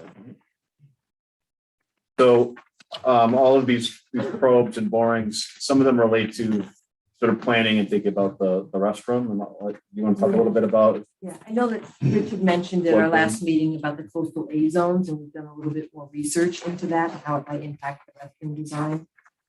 Right now, coastal A zones are not regulated in the 9th edition of the building code, but they're looking at regulating them in the 10th edition. Isn't that AE or is it just is. A? It's Okay. It's Because AE has a velocity component, right? So it isn't regulated? Okay. Coastal A zone is different than just an AE zone. Right now, an AE zone is traditional. If you're in a coastal A zone, then you need to be designing it more as though it's a velocity zone. But they are looking at adding it in. Right now, the 9th edition does allow for dry floodproofing for non-residential structures, which this restaurant would be. Okay. So they are looking at regulating it for the 10th edition. Right now, that's something that they're going back and forth on, but they are looking at potentially also including an exception for dry floodproofing of non-residential structures. But if there's no exception, then we would need to design it on piles with the lowest horizontal member being 2 feet above the base flood elevation, which, as we all know, would be very, very costly to do that, because you need to be up to like elevation 16. So the timing of the 10th edition plays a little bit of a role in what our design options are. They're working on the amendments now, and I think the earliest time that they'll have an effective date would be January of 2023. And that's if they kind of move forward fairly quickly. They typically do have a 6-month concurrency period, which means that you can design under the 9th or the 10th edition for an additional 6 months. The worst case scenario, if they don't have concurrency and they do apply and have an effective date of January 2023, then we would need to have a building permit for the restroom by December 31st of 2022 if we wanted to dry flood. So some of the different options on the restrooms and some of the cost implications Eric's going to go through, but they all need to be handicap accessible. Originally, we had looked at temporary structures, and we had some good examples that we'll go over. But the problem with temporary structures is they need to be moved every 180 days. They can't be in place for more than 180 days. And we also have to have a commitment of moving them prior to any major storm. So the last storm we had, we would have had to have somebody go out and move these restroom structures. The dry floodproofing is something that we're looking here. That's a combination of raising the grade elevation. I think we had talked about this a little bit at our last meeting, and then floodproofing a certain amount. And then, of course, there's also an example that Eric has about, if we had to go through the full coastal A and what that might look like. I'm just going to hand it back over to Eric to go over like what some of the visuals might be of these options. Sure. This is just a kind of concept, but you can see the groundwater. We were just talking about groundwater at the bottom, just kind of for reference. And then the conditions vary. I think at this point, we moved the restroom to the southern end of the site, so closer to the kayak launch is where we're talking. The ground is higher there. It's showing us 6. It's actually closer to 7.5 in that end. So the idea is to kind of get it on higher ground to start off with, and then that kind of shaded gray areas can we fill and create through some topography, essentially elevate the floor of the restroom, maybe to elevation 11, something like that. And so instead of 6, it's probably 7.5 to 11. So I think we can do that nicely through grading, topography on the site that'll be revegetated as well and sort of restored. So I think it's going to be naturalized around the edges. And then from that point up, we would look at floodproofing the building itself to elevation 14 and 15. You can see these windows are higher, they're set above. So you'd have protection all the way up to the windows. Probably you'd have doors that would be gasketed and floodproof doors. And there's a couple different ways to handle that, which I'll show you in a minute. But as a concept level, this is sort of what's sort of at the forefront of our thinking right now is this approach. You can see the tight tank there. The sanitary service we talked about, that was not going to be a septic field, right? We've revisited that, I think, once before. So the tank, and then the idea that in the short term, the tank would be pumped, and in longer term, there'd be a pump station. It would be sent out to the facility on 28. How frequently would that have to be pumped? There's a calculation based on the number of fixtures. So we have to look at what the volume is to size the tank. We're talking about a 5,000 gallon tank, but short term, it might end up being something a little bit larger to keep the Can I make a suggestion just to save expense for the town is, and you're going to need power there anyway, because at a future point, it's going to be a pump tank. We'll pump into the sewer system. So could we put, floats in there, different levels with an alarm system? So, it could call the town up and say, hey, you're at this level. There's no reason having a regular pumping schedule, which is very expensive. It should be based on what is the usage. Right, because some events we're gonna have more use of it and fill faster than if in the middle of the winter, we may never have to pump. Right, and you can have a float there, it could set to alarm system, that there's a modem, it would dial it down and let them. You need all of that for the future pump station anyway, right? We're gonna need power there anyway, you can control power, yeah. Well, Bruce might be able to comment on that. I mean, that's clearly, something that's considered a septic or Title V. Because I know when they do tight tanks, they have the floats in there with the alarm. Yeah, they have to have an alarm in the tank anyway. So it's Bruce, do you have any comment on that? Oh, they're correct. They would have an alarm system in it at probably 3/4 up. It would be monitored. So when it gets up there, we would be notified. So that's the best way to do it. So we probably wouldn't be out there on a regular basis. Thank you, Bruce. Usually now that's a text message that's sent to DPW or whoever. Yes, personal cell phone. So So there's it's sort of real time reporting, at all hours of the night when you're approaching. And as Bruce said, there's usually at a 3/4 well in advance of when it needs to be pumped. Just remember, it flows downhill. So this graphic just kind of puts all this together on one image to talk about some of the components. And then if we go to the next one. Okay, before you leave, a second. You mentioned floodproofing up to that level. I thought the requirements from the all the flood regulations were that the water passes through rather than being dammed up on the exterior of a building like that. No, You don't this. want to move the whole building with a flood. This is a dry Dry. floodproofing, Which means, which means that you're keeping the water out. And you're keeping the water out based on the materials that you're doing, the gasketed doorway, so it seals up, so the water doesn't get in. but doesn't that lift up the building? No, it needs to be designed so it can withstand the forces of the water around it. Well, Jim's, It's cor- different. And anchoring, so it's not buoyant. yeah, Jim's correct. that You would need wider spread footings on there to have enough earth resistance, because basically you're building a ship. It's gonna want to pop out of the ground. So That was David, just that kind was of David, by the way. diagrammatically, right? So what you're talking about, David, I think is wet flood proofing, which it lets the water flow through. Yeah. The challenge with the restroom is you have like sort of reverse flow issues with the plumbing, and there's a series of different things I think we talked through kind of. I don't think it's offline. allowed for this. Yeah, right. and Oh, because of health considerations with plumbing. For- Okay. And the this- requirements are Usually different it's like for, storage or something along Mhm. those Just lines or. Parking, it passes through, yeah, passes through. so our requirements are different for bathrooms versus if it were a house. So that what we'd have to do is physically build is different because it's not living space. Correct. Right. And it helps us in many Yeah. respects, because we wouldn't be able to do this if it was Right. residential. And I think it would be worth getting the commission's input on this because we did just have a split vote on a tight tent project for a residential. Permanent or temporary? Temporary. So I'd get. What, and can I just ask, is this location going to have a place where they can connect to the municipal system soon, or is it isolated? Yeah, they're basing it on being able to connect to the municipal system. What was their objection out of curiosity? There was, just a few of them were uncomfortable with the risk involved with an overflow. But, you know, maybe there's a difference if the town is doing it versus a residential property owner who's not here all the time, a seasonal home. Right. They might not be in town, so, you know, maybe a different level of comfort. Okay. But I just thought it Good was to know. worth just bringing it up. That's a Yep, concern. thank you. So are you suggesting that you're going to run that by conservation? Well, I think we We'll can, add it to the list. yeah, sure. the presentation. So Thank just you. get your input on that. If this, like the other ones, if this is a good graphic to use, then Yeah, for we'll sure. kind of use it in the discussion. So relative to the building, kind of this is showing how it works in elevation. Let's go to the next slide, it's a plan view of it. So question or something I wanted to talk about, and this is kind of a typical layout.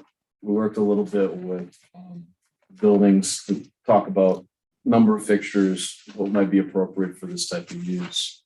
Trying to think of when we met with Mark Capital a couple weeks ago, maybe.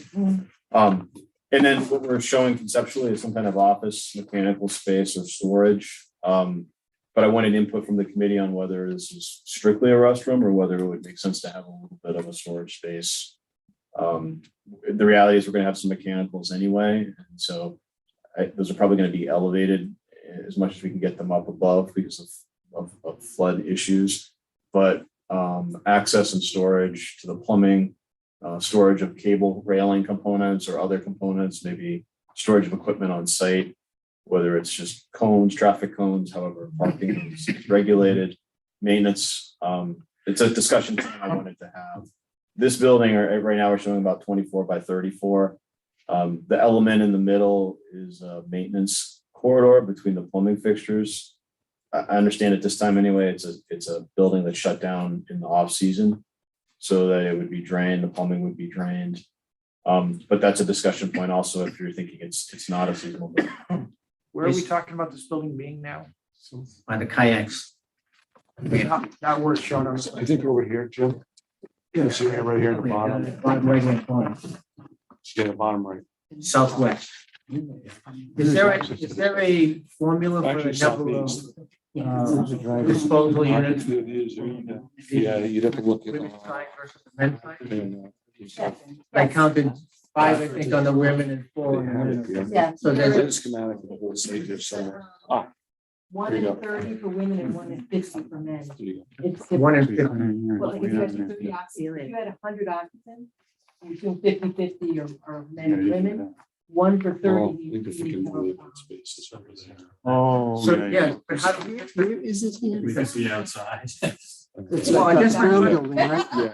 So you have to use that ratio, but how do you determine the number of, is it 1 in 50 or 1 in 100? Or how are we gonna determine if that's an adequate number of disposal units for better. Say toilets. I think everyone. Toilets. Well, because it's toilets and urinals, so I said It's all, disposal. it's all based on plumbing code, based on occupancy. And the occupancy was based on the number of permanent parking spaces, understanding that when we have an event here, you're gonna need porta potties. We're not gonna design Okay, and provide a restroom for an event. so you So basically there's off parking space, space. assuming 3 people per parking space, 300 people, 50-50, you know, so we went through the math and came up with the minimum that's required. I think we actually have an extra, maybe a couple extra, and actually only need 1 sink or something, but that's something that we should confirm with Mark. through the plumbing. Yeah, we talked we- about 1 sink maybe would be the minimum, Yeah, but it seems like with the number of fixtures, the You 2 want- sinks. Well, that's kind of like we have like at Seagull Beach, Old Town House, they all have 2 sinks. and- This is more than they have at the canal. The Cape Cod Canal. How But does we're the better sea- than that. How does Seagull Beach compare to that? I believe, I think he has 2 urinals and 1 toilet. I can't remember now. And 2 sinks. I know it has 2 sinks. There might be 2 stalls. It looks like 2 stalls, Yeah. 2 urinals. Yeah, but I'm trying to think what Seagull Beach has. I'm trying to remember now. I know it has 2 sinks and it might have 1 urinal and then the 2. Seagull Beach, I think in the women's. Okay, so that's how you determine that number is through that, okay. Now, here's a question. I don't know if I want to go there or not, but if you look at Old Town House and Seagull Beach, you have the storage area. Do we want the possibility for a concession area? Because look at the other facilities, it's kind of nice to have that. I mean, we look at what we're trying to create here. Is it worth considering that? Considering now that we're building a building and we have that space, that is a nice facility to have there. What, in the back, you mean, where the office is? Well, yeah, that could be spun around or face every direction, but I mean, it's really nice Making having it a single larger beach. and adding the, They have the roll up. kind of like window. over at Homer Park. Yeah, Would make sense because for events, then you're gonna need a concession area. right. And then for smaller events, it'd be great because not everything's on the scale where you need to bring in porta Right. potties and food trucks. If it's a smaller thing, And I think that also plays into whether we would want, whatever we decide with the event space, you're gonna need changing areas and right. That's a, read the chat from Mary. so the question would be one of, would you combine the 2 at that 1 spot, or would you provide, when you go to the event space, a separate issue? I would think for cost reasons. you'd One be is able to- cheaper. 1 spot, but if it's so far away from, Right, a potential gazebo or something, then it might not be practical. right. The performers like have their own buses. Not, well, depends on the performers. Yeah, it depends on what's going I on. mean, if you're a Charlie Daniels band, yeah, you got your own bus, but if you're Sarah Swain and the Old Boys, then probably don't have a bus. Where are you staying for the night then? Well, like Sarah Swain and the Old Boys is They go one home. of my favorite bands. They're from Provincetown, Wellfleet, Truro, Cape, so they'll go home at night. I'm just. I But when they think- come to do the event, they're probably gonna have a place to change. And so we need a space, not for necessarily the big people, but for people that are in and out. I just, at some point, we need to start thinking about the costs. Right. I know that this bathroom here, because of the floodplain issues, is gonna be significantly more expensive than what we had originally proposed. And if you start increasing the building, I think a 34 by 24 or 23 and a half building is a pretty good sized building. You might be able to shrink the male side. I know you put this together fairly quickly. The male side, to maybe put the mechanicals there, so you might have one area at the end there where you could do, you could decide on what you wanted to Yeah, do. see, you hit the male side, right? What's on the woman's side? Because you have urinals. No, we got other 2. You know, it'd be really. So just for a general idea, a typical 2-car garage is 24 by 24, 24 by 22. Right. You know, So that's slightly larger than lengthwise of a 2-car garage, but widthwise a 2-car Right. garage. You know what might be interesting is it's a rectangular building, similar to what we're thinking, if we got the actual plans for Homer Park over there on Townhouse Road. And this, how big is that compared to this? Because we already built that it, office/storage mechanics, that could be your changing area. or the food concession or whatever. Right, but we already have a design plan. It'd be interesting to see how it compares to this. Yeah. And that's a block building. Right. It could be changed very easily for floodproofing. All the windows are up, clear story windows, for privacy. So it'd just be interesting to compare the two. So Karen or Kathy, Although can you I'm really get into that? nervous about introducing food I've never heard of a at town this being point in the able to reuse discussion. architectural I plans mean, I from think- one site to another. What'd you say? I don't think it's gonna be. Just look at the Examples in there. So I just am nervous about introducing food at this point, any kind of concession into the conversation, since it's a new idea. She's Plus, wide out there. weren't we gonna be promoting food trucks? Yeah. Didn't we just? Right. So I just don't know, I mean, you've got trash, you've got.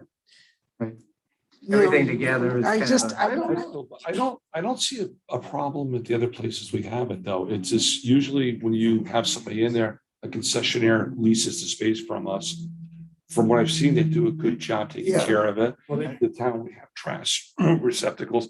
The worst thing to do is build this and don't have facilities for trash and everything. Right. We want to encourage people to walk it out. We want trash facilities around the structure Right. or near the start of the boardwalk, so they will properly dispose of it. You know, what I mean, I mean, I get it, I just the don't. best way to get good behavior is encourage it by providing facilities. We're gonna have the solar compact trash Yeah. cans throughout the facility. Yeah. Yeah, so we're having. I Right. think it's interesting to, let's see what size Peter Homer Park is, and kind of get an It idea. doesn't seem that big, but it's hard to, I'm trying to This picture is, it. this Yeah. is $500,000. Yeah, I was gonna say, Kathy, you It's a just lot hit of the nail on the head. I mean, Yeah, what's it's nice to include it. I think what we talked about here tonight, these ideas you're giving us, Eric, these are gonna be very costly, very, very costly. No matter what you decide with, it's gonna be very costly. You're gonna have to cut some things out, and I think you're right, Susan, introducing, as much as I'd like to see something in there, given the assistance to the rest of the area, I think it's gonna be too costly to do these things, so.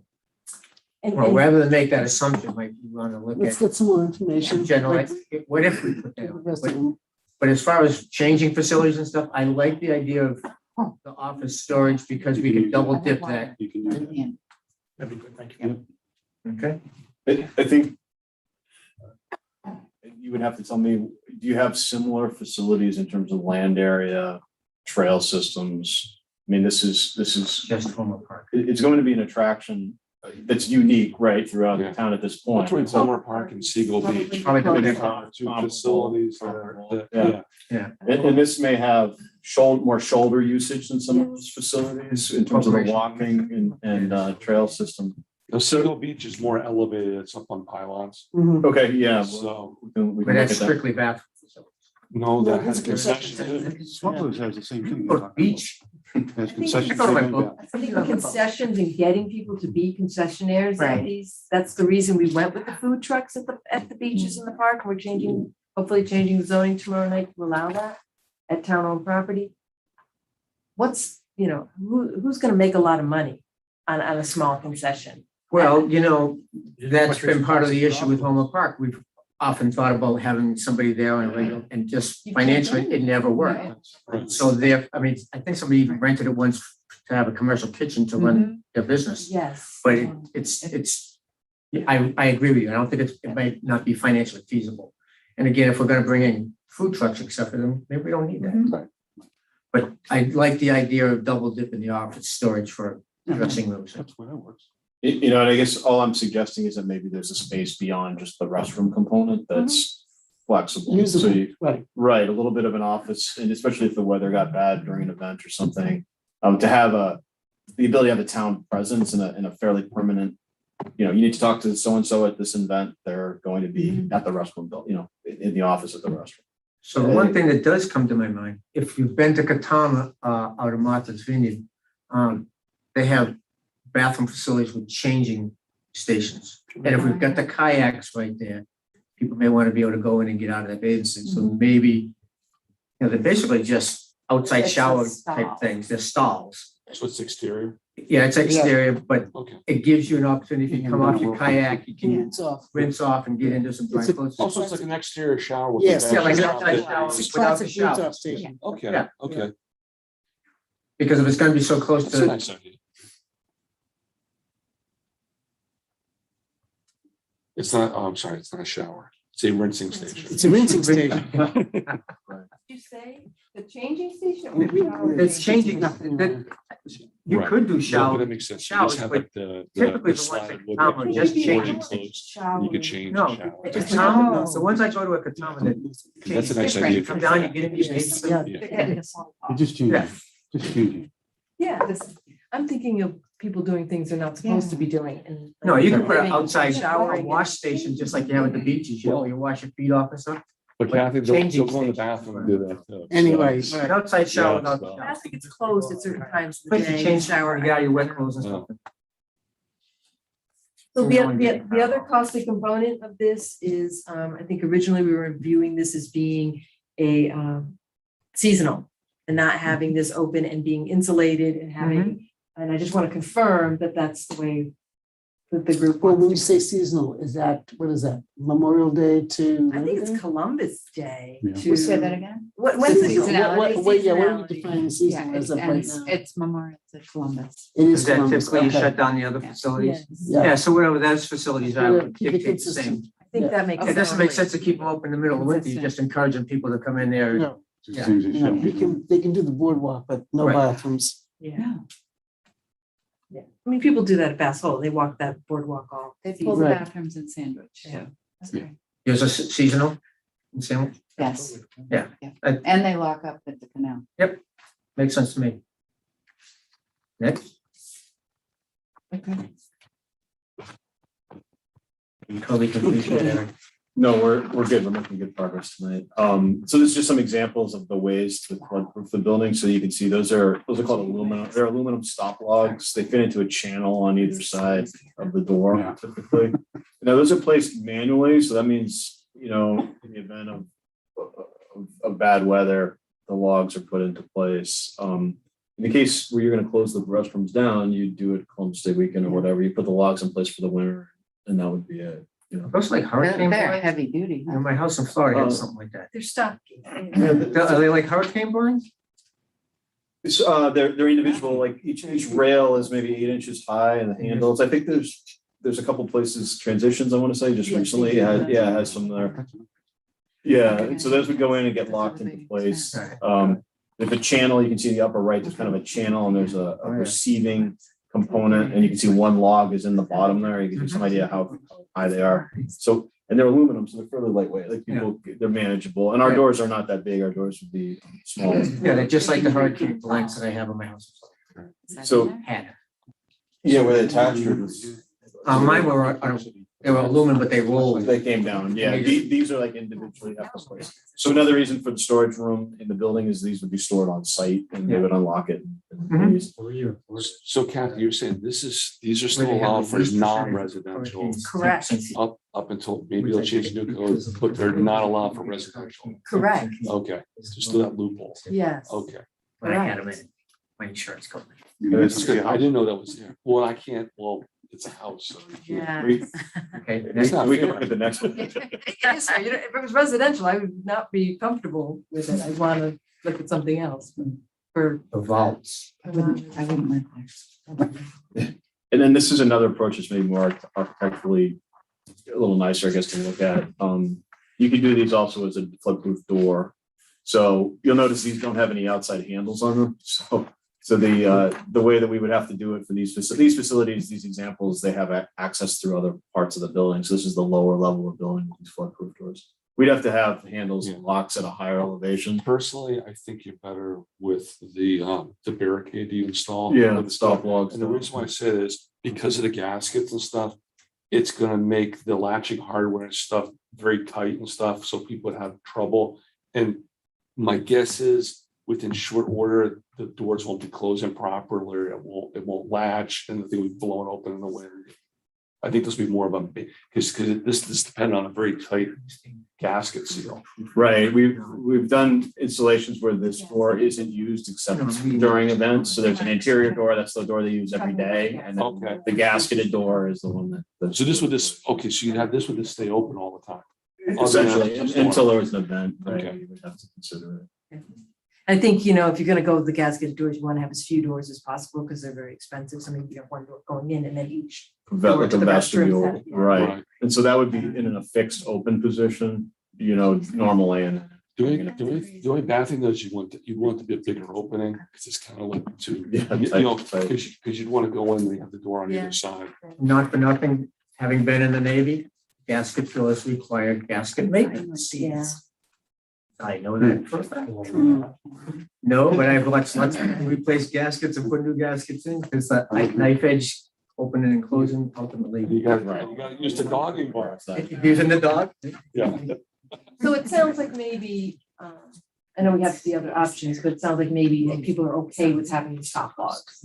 Oh, That yeah. might be a little bit more cost effective as well. yeah, Keep it simple. In the event of storm and in the off season. Right. at the end of the season. I kind of like the idea of the off season because it prevents vandalism and Yeah. stuff too. It's like we're closed and it's. Yeah. Right, right. It wouldn't have to be for every small storm because we are elevating it to 11. So we're Right. getting some elevation already, but it would have to be When the apocalypse larger- comes. larger storm, Yeah. which come every other week now, but. Well, climate change. But we really haven't had one That would get up that high in a while. This week? last time. Yeah, Well, right? no, I mean, the last time you had to worry about the elevation that you're proposing was Bob. Right. So, I mean, Bob's been a while. That was what, 90? Was 91. Bob 91? 90. I should know that. I've added a couple slides just to kind of continue the discussion on floodproofing. So you're there? Hello. Hello. Hey, this is Mark. Hi, Mark. Hi. After speaking with Eric Carlson at DCR, I thought that dry floodproofing could not involve human intervention. So I didn't think that those logs were allowed. How did they do it at transitions? Well, that was a previous code edition. I think that needs to be looked into more. It was my Okay. understanding from Eric Carlson that you could not have human intervention when it came down to dry floodproofing. Well, that will decide things then. So something that needs to be looked further into. I mean, it's got to either be automatic or in place. Like the gasketed door. Like the gasketed door. Of course, yeah. But that means you got to open and close them every. Yeah. So that's going to be, yeah. Something to look into. I could be wrong, but we need to look into it. Okay. Thank you. Anything else, Mark? Oh, he's muted. No, that's it. Get the town ground itself at variance. There, we can't grant ourselves a variance, but we could possibly request one. For the next, We're we've got some self-insured. elevation pictures. Right, so these are new, they're not well, I guess they're in the handout for today, but this is just if you had to elevate the structure, you know, to be above the floodplain, you're gonna see some of the challenges. This one just imagines it at exactly 7.5. If you go to the next slide.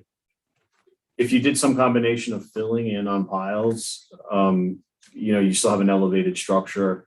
You need ADA access, so there would be a ramp system and likely stairs that would be required to get people up to this facility.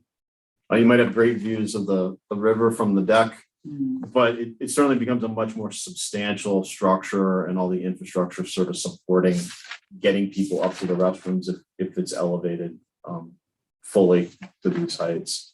That's as opposed to the earlier slide where we have Phil coming right up to the base. We had fill and then we were floodproofing, right? So we had kind of a composite approach. This is trying to get it above. I mean, this is a little bit appealing because there's a certain simplicity here. It's driving piles and it's again a traditional practice. You know, you have lots of people that can do this. The floating of the structure is less of a concern because you're above it. You know, it still has to be attached to the pilings in a way that it doesn't, you know, get dislodged. But you drive the piles and then you build it like you'd build a boathouse or something, you know, in an elevated fashion. The other one relies on a concrete footing in ground with, you know, wider spread footings to anchor it and so on. So there is kind of a simplicity here. I think where some of the challenge comes into play is how do you get down? You know, how do you get people up? I think if you can, on the scale, the other one was better. Plus with the sloping, you don't have all the ramp issues, ADA. Correct. And what you're using it for is for the kayaks. I think it's approachable from 360 degrees because you have access from the event area, from the kayak. Whereas this, you have point access points because of the ramps. Right. And it's not as accessible. It will be, even when it's elevated to 11 and floodproof, there will be some restrictions on access just because of the mounding on the topography that we'll have to do. You know, ADA, there'll be a couple of routes to get there. But this is a little more limited. Right, but I'm and It's saying more you- expensive. But typically in a building like that, you'd be able to pour a sidewalk around the perimeter of it. Yeah. With the ramp. So I mean, it's Yeah. accessible. People can come in if you're going to different bathrooms and stuff, you're not Right. all funneling towards the. Right. No, it's very sort of think like Chatham Fish Pier, just a linear staircase that everyone. And they don't really have ADA ramps. They've done it different ways to get their access up to the viewing deck. But this is an example of what would happen if it was fully elevated and some of the challenges we'd be facing to do that. So again, always looking after the dollar. Cost differences would one be significantly or less expensive or versus the other? I'd say this is at least twice as much as the Is other it? one. I wouldn't know. Yeah, I mean, I think that the building is the building, right? So let's take that kind of out of the equation. This foundation system might be cheaper to build because you're just driving piles, and that's fairly straightforward and the bracing. But I think it's the transition down. It's all the railings and the stairs, the ramps and the handrails that you have to grip. I think there's a lot of detail there and getting people safely down and This to might be and from it. significant. So I think it is more Costly. expensive. Yeah, I think you'd really have to break it into the different components Okay. and go through that process. At least at this point, and Catherine, maybe we need to test this, but we're thinking about the fill combination and then the floodproof is where we want to I go. was trying to save a buck, that's all. Yeah, I think there would be a different conversation if we thought this was gonna be less expensive. Right. Because there are some nice things about it, like the decking, the views and all that. Yeah, the decking is just a piece of, it's sort of Right. functionally needed to get access to the restrooms. Once you get up to that height to circulate around the building and so on, and that adds a lot of cost. It's not building cost, it's just sort of access cost. And the cost benefit is not necessarily, the benefit beyond the benefits.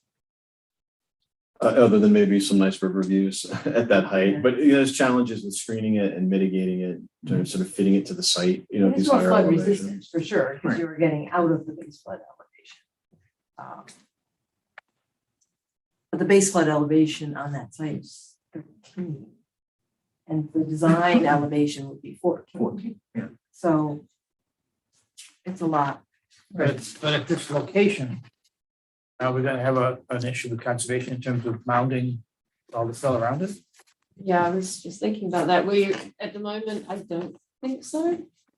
We do allow fill in the coastal A zone at the moment, but they are reviewing the regulations. Couple of things is around coastal A zone and what is and isn't allowed in that area. And the other aspect is that the commissions are really being encouraged to include consideration of sea level rise in their regulations. So it's, what are the projections for sea level rise at the site, and then combining that with storms, projected storms and things. So at the moment, the regulations, we don't have performance standards that would restrict the fill in that area. But it'll just depend on the timing of when they review. Do they Change the make regulations. the regulations, like I know like when we did the stormwater regulations, you understanding that people are in the middle of designing. Yeah, things. so that would obviously be input from staff and applicants and as to when they would become effective in terms of how far through a design.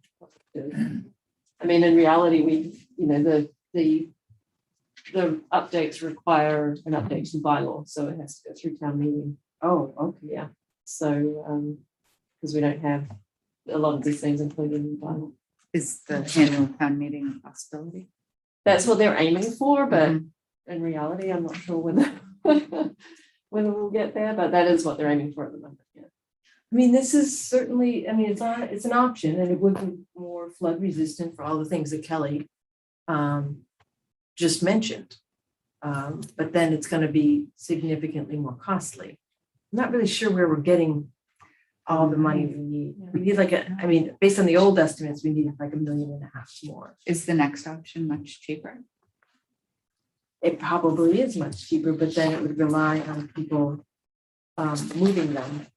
So I guess the third. Oh, yeah, third sorry. option. Yeah, we can go to the next slide. That's a good question. All right.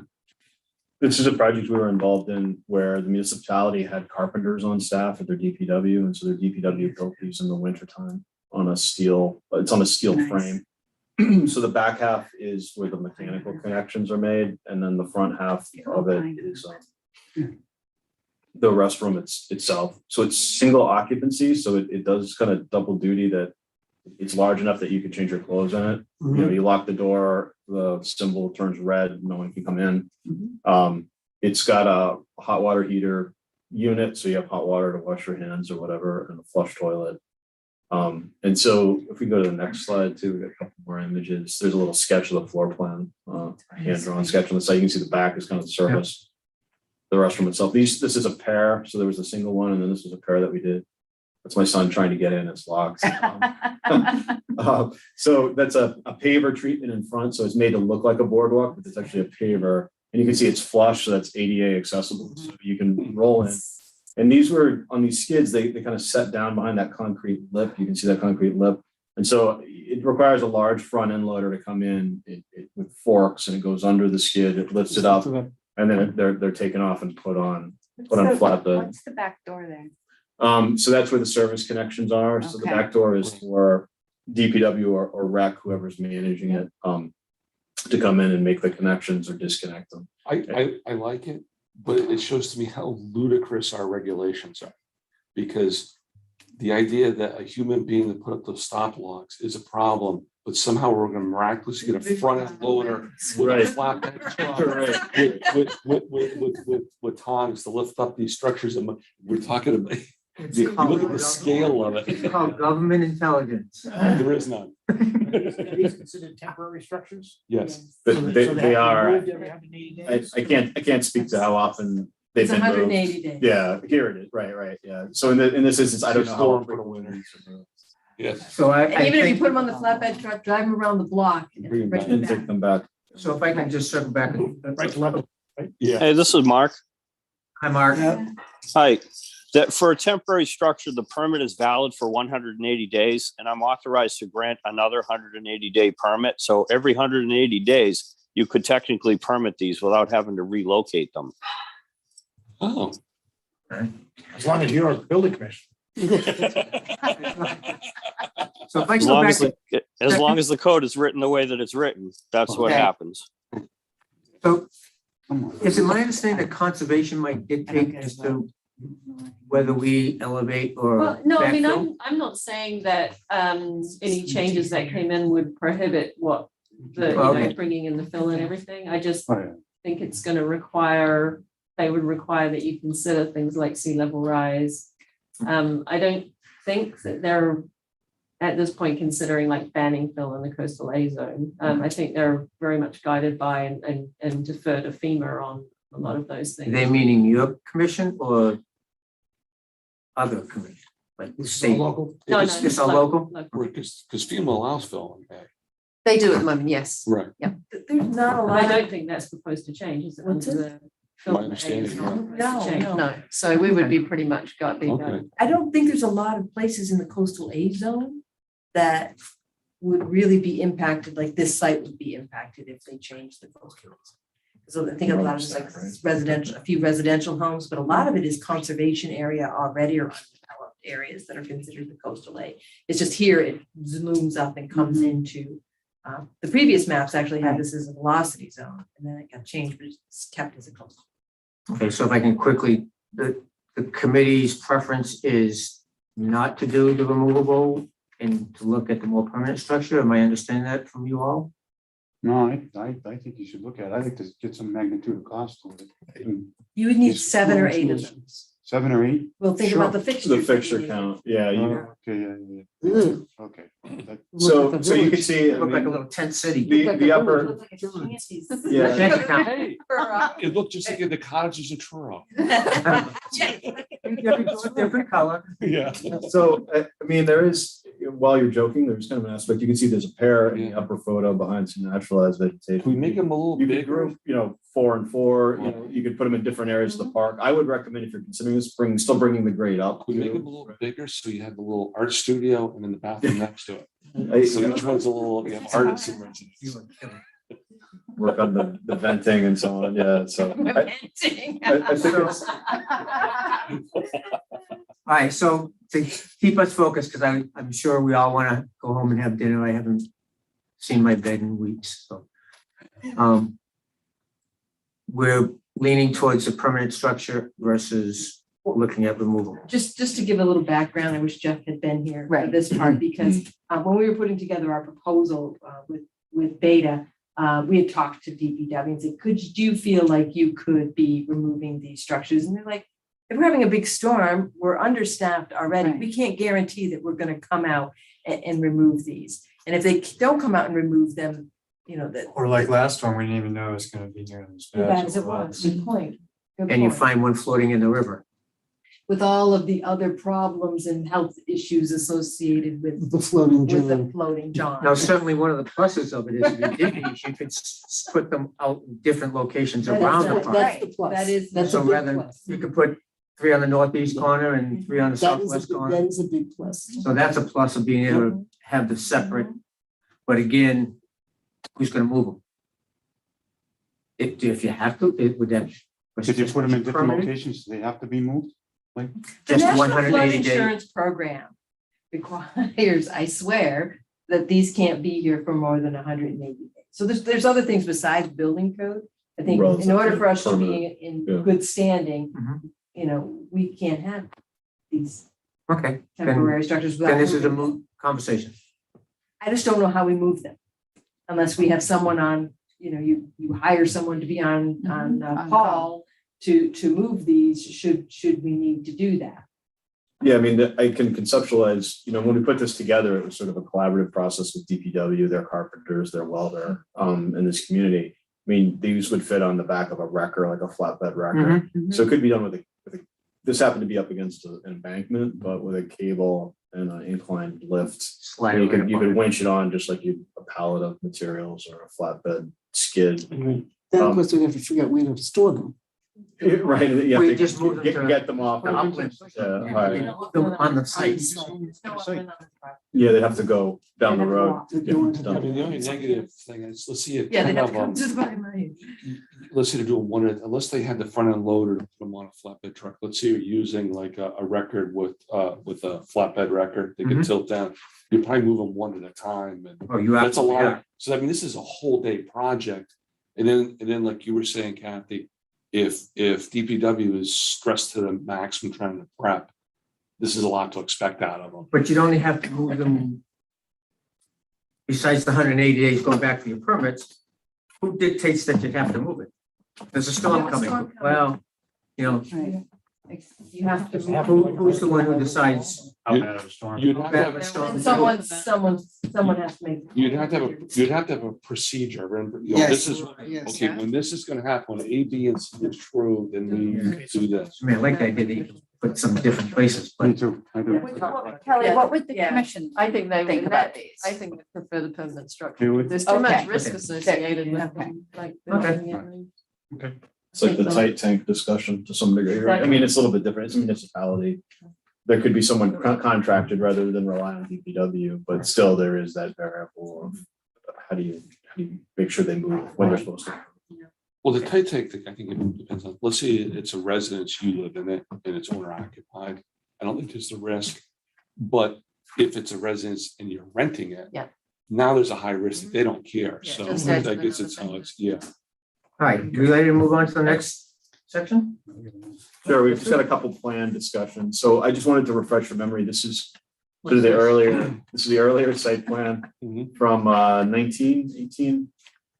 I think there's a couple features that are now kind of evolving and changing. Not 1980. I was gonna say, It's not a long time. I'm trying to read that- Not 19 the something. corner, and I said 19, but I think that says 18. 2018. The historical master plan of the Garden State, 1918. So some of the things that are being refined as we're starting to look at this, the driveway coming in, we don't need to set aside for the septic area, so the driveway is not going to have that kind of belly or that curve shape to it. In fact, we're going to kind of push it maybe a little bit more to the west, right through there. And the reason is kind of coming down into the parking lot area. We're trying to pull that back from the river a little bit as well, which you'll see on the next slide. Some of the other changes is the open lawn area doesn't quite work in the same way, just in terms of some of the existing vegetation that's there. We want to try to get some of that lawn space, but we want to be pulling it back a little bit more. And you'll see that coming up in the next graphic. We've also pulled the artist shanties back a little bit from that edge. And of course the restrooms, right, and the restrooms moved. So I just wanted to touch on sort of, this is where it was. You can also see this kind of layering of pathways. This design has a sidewalk right in front of the parking spaces, kind of parallel to the, and I'm not sure that that's something that we need to do consistently. I wanted to explore that with you just to talk about it. It showed an area of future parking on the side there to the west. I think it makes sense just to have full parking, just build it the way you think you want it, especially closer to the boat launch, kayak and paddleboard facility. And then it has this kind of parallel path that runs along the edge of the river. And I think there needs to be a little bit more movement, right? Looking at the vegetation out there and sort of the degraded area, the riverfront, I think it makes more sense to maybe pull that path back a little bit. Maybe there's a way to walk down and let people look at the river, but not have such a long parallel edge. And I'll show you what that looks like in just a minute. We got 2 slides left. So I know By moving back, running it out of also time. gives you a higher elevation on the river, does it not? Right, and I think if you kind of imagine that the roadway system would be elevated, so we'd be up maybe at 7 the whole way. Right. It provides a little bit of berming, a bit of like sea level rise benefit, and then you kind of have a slope down towards the river itself. And then to the west, that would all kind of slope off to the west, sort of the opposite of what it does today. So the next one is something Kathy worked on after some conversations, and you can see the line work there in red and blue, kind of pulling the road back. Yeah, you want to go ahead and Yeah, start? well, I just think one of the other things that's mentioned is there is another wetland that had been delineated in that corner that needs to have a Isolated setback. wetland, yeah. Which corner is that? Lower right-hand corner by the lot, right? yeah. Northwest? See, Okay. the red line is Yep. the 35 foot and the red dot dash is the 50 foot. So the idea was trying to push to kind of keep what we were originally thinking, but moving it back a little. And then moving, as Eric said, moving the roadway, arching it a little bit in, having that curve a little bit tighter. And then going, as you're coming out, having it closer to the western property line there. Now that we don't need the septic lot there, let's give that room to the future pump station, that whole area, because there is their base flood elevation went up as well. So they'll probably need a little bit longer run of roadway to get there. And again, as we had talked about, I think we had talked about it previously, is having the shared use pathway on the other side of the road. On coming the in, west right, side of the right. road. So- Yeah, so- so that's that blue line on the west. Yeah, just because I think where the crosswalk's gonna come out, there are a couple of reasons, I guess, we were talking about it. And then just kind of having the grassed area where we might have some of the event parking and tying that into Cortland Ave for an emergency access only, and keeping a nice vegetative buffer around there. And then it also leaves a nice goods, and that gives you about 300 cars.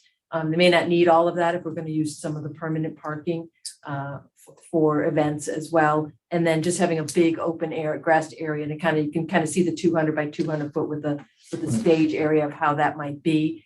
Trying to keep all of, this was trying to keep like the private, like the park part of it on this side of it, and then the event space, kind of like you have this event space all the way over here, and allowing them to be separated and isolated if you needed. And also the parking gives a greater buffer to the neighborhood of the West Bank. Because now you've got parking there versus entertainment space. I think you're also going to find that there's a significant amount of vegetation that's there. I mean, we've been out there for a while, so I think you're going to have a lot of natural, and I think that's why Eric was talking about maybe having those places where you can walk down and peek in and touch it. And I think some of that area where the 3 little lobes there for different things, that's grown in a little bit more. So I think his idea is maybe pulling back away from that even a little bit more in order to leave some of that existing. So we were saying we won't have to walk along anymore. I was just saying, continue along. Yeah, we can go to the next slide. I just didn't want to draw the whole thing, right? So, and maybe these are iterative too, like, I think we did that last week, and then we're just kind of refining things, but what we're trying to do is you can see a more sort of. Can the walk still be brought down though? Because the problem is the more time, there's asphalt pavement and other stuff under there. It's just that it hasn't been maintained, so it's growing up now. Right. Through there. Right. I think the further you separate it from the river and you only have a couple little places we go and peek, it kind of loses the whole appeal, and the original intention of this whole project was to have this connection with the river. What I'm seeing is every iteration we get, we're disconnecting it and we're pulling it back and separating it. That because we're not maintaining it, there's pitch pines and other stuff growing up there. And at some point, there's going to be, other than this 3 little locations, there's going to be no vistas of it. I mean, you know. Well, keep in mind, we're gonna be within the setbacks of 50 and 35, and then conservation's gonna have to. Right, but we do maintain and we mow and stuff on the parks, on the, what's it called, Mill River. Where we have parks that we've done little pocket parks. So it's not that we don't do it. And there's methods that you can do vista pruning and other things. Yeah, one of the things that's come up is that dealing with the whole riverfront area regulations, because they're very strict with regard to development in the 100-foot riverfront area. So we were trying to figure out which parts of this are considered to be degraded and which parts are not considered to be degraded, because that really decides what you can and can't do. If it's degraded, you can do more, right? If it's degraded. And my understanding is this whole area is degraded. I mean, there's pavement under there. I mean, I know where Carl's Upwell Yeah, is. so certainly There's hunks around of, that there's area, hunks of pavement there's falling into the pavement. river. Yeah, for sure. And I know for a fact there's pavement under all that. That was all paved. There's electrical conduit and stuff and lighting and. What was the 1996 date with regard to redevelopment? Right, so it was activity prior to, was it August 96? So there's a sort of snapshot in time of what the impacts were, what the footprint was of the site. And we had aerials from the 80s, like late 80s, I think, 89. Yeah, but I think you have to differentiate between what's considered developed and what's considered degraded, because I think there wouldn't be any argument as to that this was a developed site, and so therefore this is considered redevelopment, and therefore the regulations are a little looser. Right. But it also has to be degraded. So if it's a developed site but not degraded, then there's a differentiation. You can't do Who as makes that much. determination?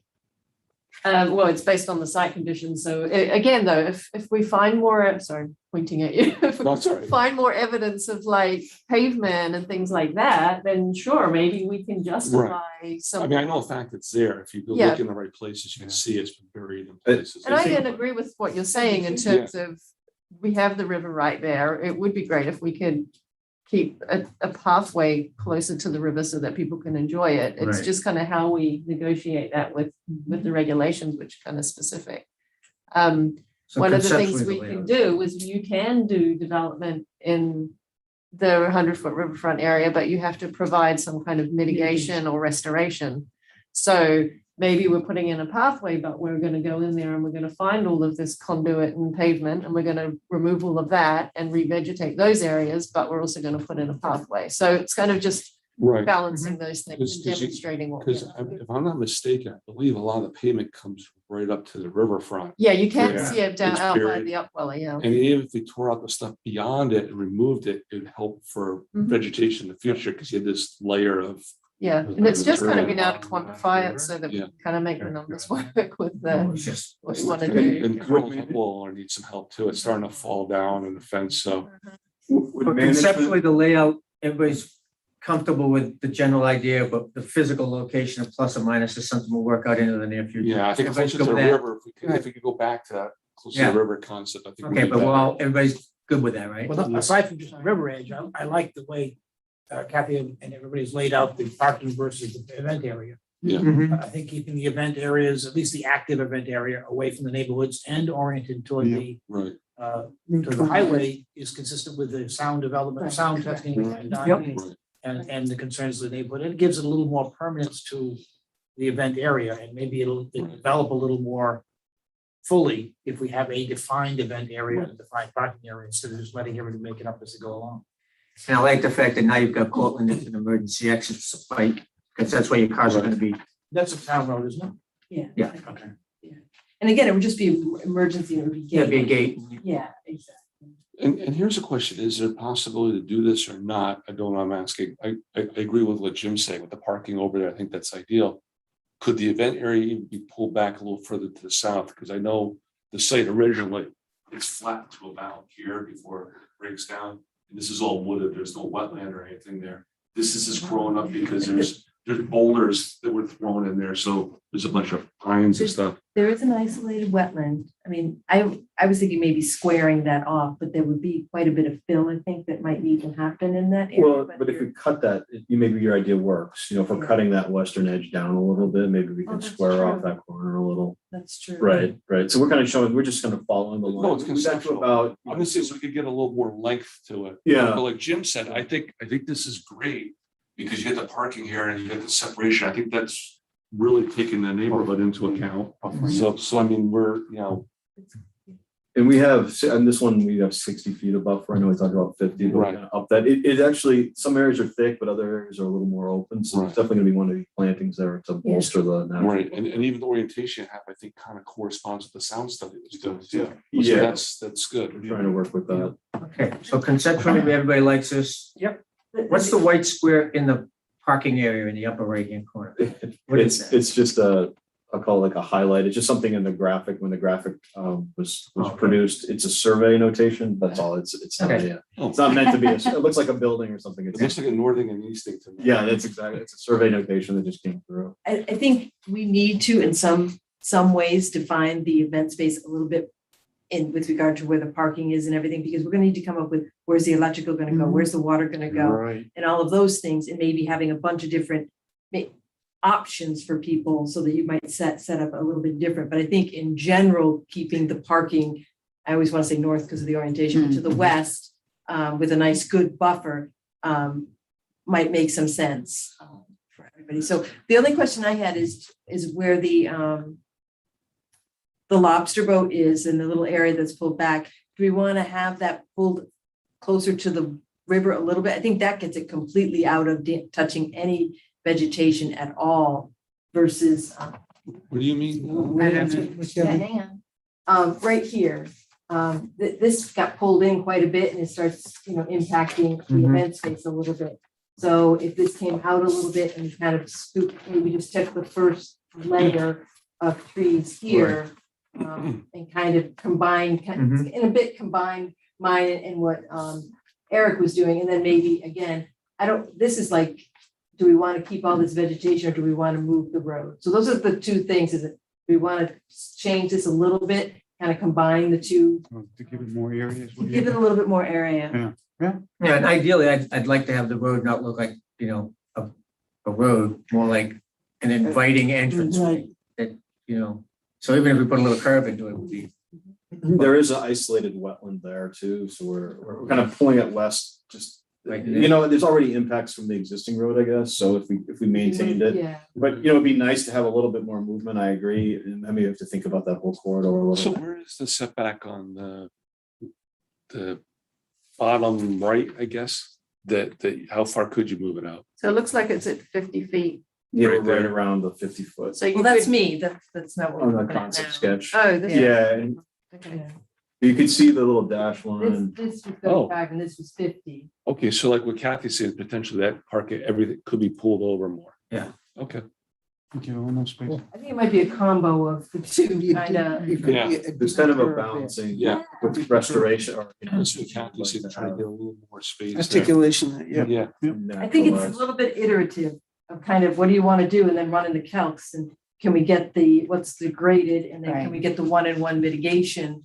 And so Yeah, the this is one-to-one. a tricky It's the project. big funnel. It's the same thing with the boardwalk. It's, it's Right. like, what are the mitigation things that you Sure. need to take into? So Go ahead. I'm just saying, it's not exactly always going to be exactly what we want. It's going to be what can we get permitted and what's good for the environment and what's good for the marsh and. There are a couple other considerations which we on our site wall we could look at, but there are some exotic invasives along the river edge and also along the drive. And this project could take on removal of those, you get credit for that. Yeah, I mean, I Yeah, think we do, that, yes. yeah, it would be looked on favorably. And right now they're sort of isolated, so now's a great time to try to work on them before it becomes a bigger issue. If we go put a bunch more in and then we can take them back out as part of our credit, right? We look at some No new comment. revegetating and we'd have a hole, right? So we could either, maybe the pathway works where some invasives came out and the pathway to the river might fit in that space, or we can revegetate it. The pavement limits are pretty nuanced, and we'll look at this in the field, but there are remnants, and there are some large areas, but there's also some areas where some regrowth is really taken whole, you know, Well, so we're trying to balance with keeping that, Yeah. but maybe going in and taking out some of the pavement, maybe we can make the path work with pavement that we find on site. We just I need to like get how you've taken all the trees instead of vegetation on the north side of the, I'm using north, but really it's the west of the parking area, so that even in the parking area, you'll be able to view out into the event space. Yeah, this is maybe a little thin on that side, but the idea was to get a walking path there, open up the views, Yep. you know, and not just such a cutoff like before when you maybe didn't know what was quite gonna happen on that side. Now we know, and they should be more visually connected, yeah. Anybody else have any questions, comments? Eric, do you have any questions for us? No, other than we'd like to do that walk this month, yeah. Okay, so Kathy's gonna look at some dates and get to us on that. And if Eric is all set with everything that he needs to present to us, we got a couple other business issues that we need to take care of. So the first, and I don't have the agenda in front of me, David, is it the minutes? Minutes of August 10th, 2021. So we need a motion to accept the minutes. Motion to accept. Okay, I have a motion, do I have a second? I'll second. We have a second. Any questions, comments, concerns? Seeing or hearing none, all in favor? Aye. So, Opposed? yeah, can we just? Was I at that last? I'm trying to figure. Yes, you were. You can Okay. abstain No, if I was there, I didn't want to vote on it. If I was. if. But it's gone, right? Right, but it's gone. Now, the next, there is. August the 16th. So the, Which button I will not press. You minutes for that meeting too. the minutes for the 16th, I need a motion to accept those. So moved. Do I have a second? Second. And we have a second. Any questions, comments, concern? Hearing or seeing none, we don't have anybody online having an issue. All those in favor? Aye. Is anyone, Opposed? Anybody online? is anybody abstaining? Nobody's online? And so, okay, so. And Kathy's gonna get with us on our upcoming meeting to be determined. Yeah, I kind of skipped item number 2, but let me bring up item number 2. Vice Chair. So as many of you, of all you may know, Mr. Roach has resigned due to some, I guess, some health issues. I'm not really sure why, but he has resigned as our vice chair. And we need a new vice chairman. And I'm going to ask if anybody's willing to step forward. Or do we, Stare at David. what do we do? We do the, David, is that something you'd be interested in doing? You did a really good job while I wasn't here. Yeah, I guess so. My only concern is I'm dealing with some health issues of my parents who are elderly and getting close to nursing home care. But if it's only vice chair and we're not having a lot of meetings in the next 6 months or so, I think I'd be happy to do that. Anybody else interested in that position? Seeing none. Somebody. So if somebody would be so kind as to nominate David as our vice chair, So moved. and do I have a second? Second. Any discussion, questions, comments, concerns? All in favor? Aye. Opposed? Congratulations, David. Thank you very much for stepping forward. Been shoved forward. Like the bearded guys are gonna be in Yeah, charge. there you Like a double salary. Yours isn't great up here. go. Yeah, they're not great up.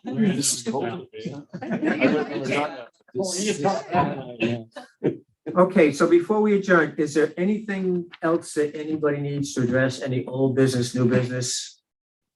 Nothing? Just look at the meeting. What do we, I'm looking at the calendar. We got Veterans Day coming up, so it's a long weekend. And then we got Thanksgiving. I'm gonna be away on the 18th to the 29th.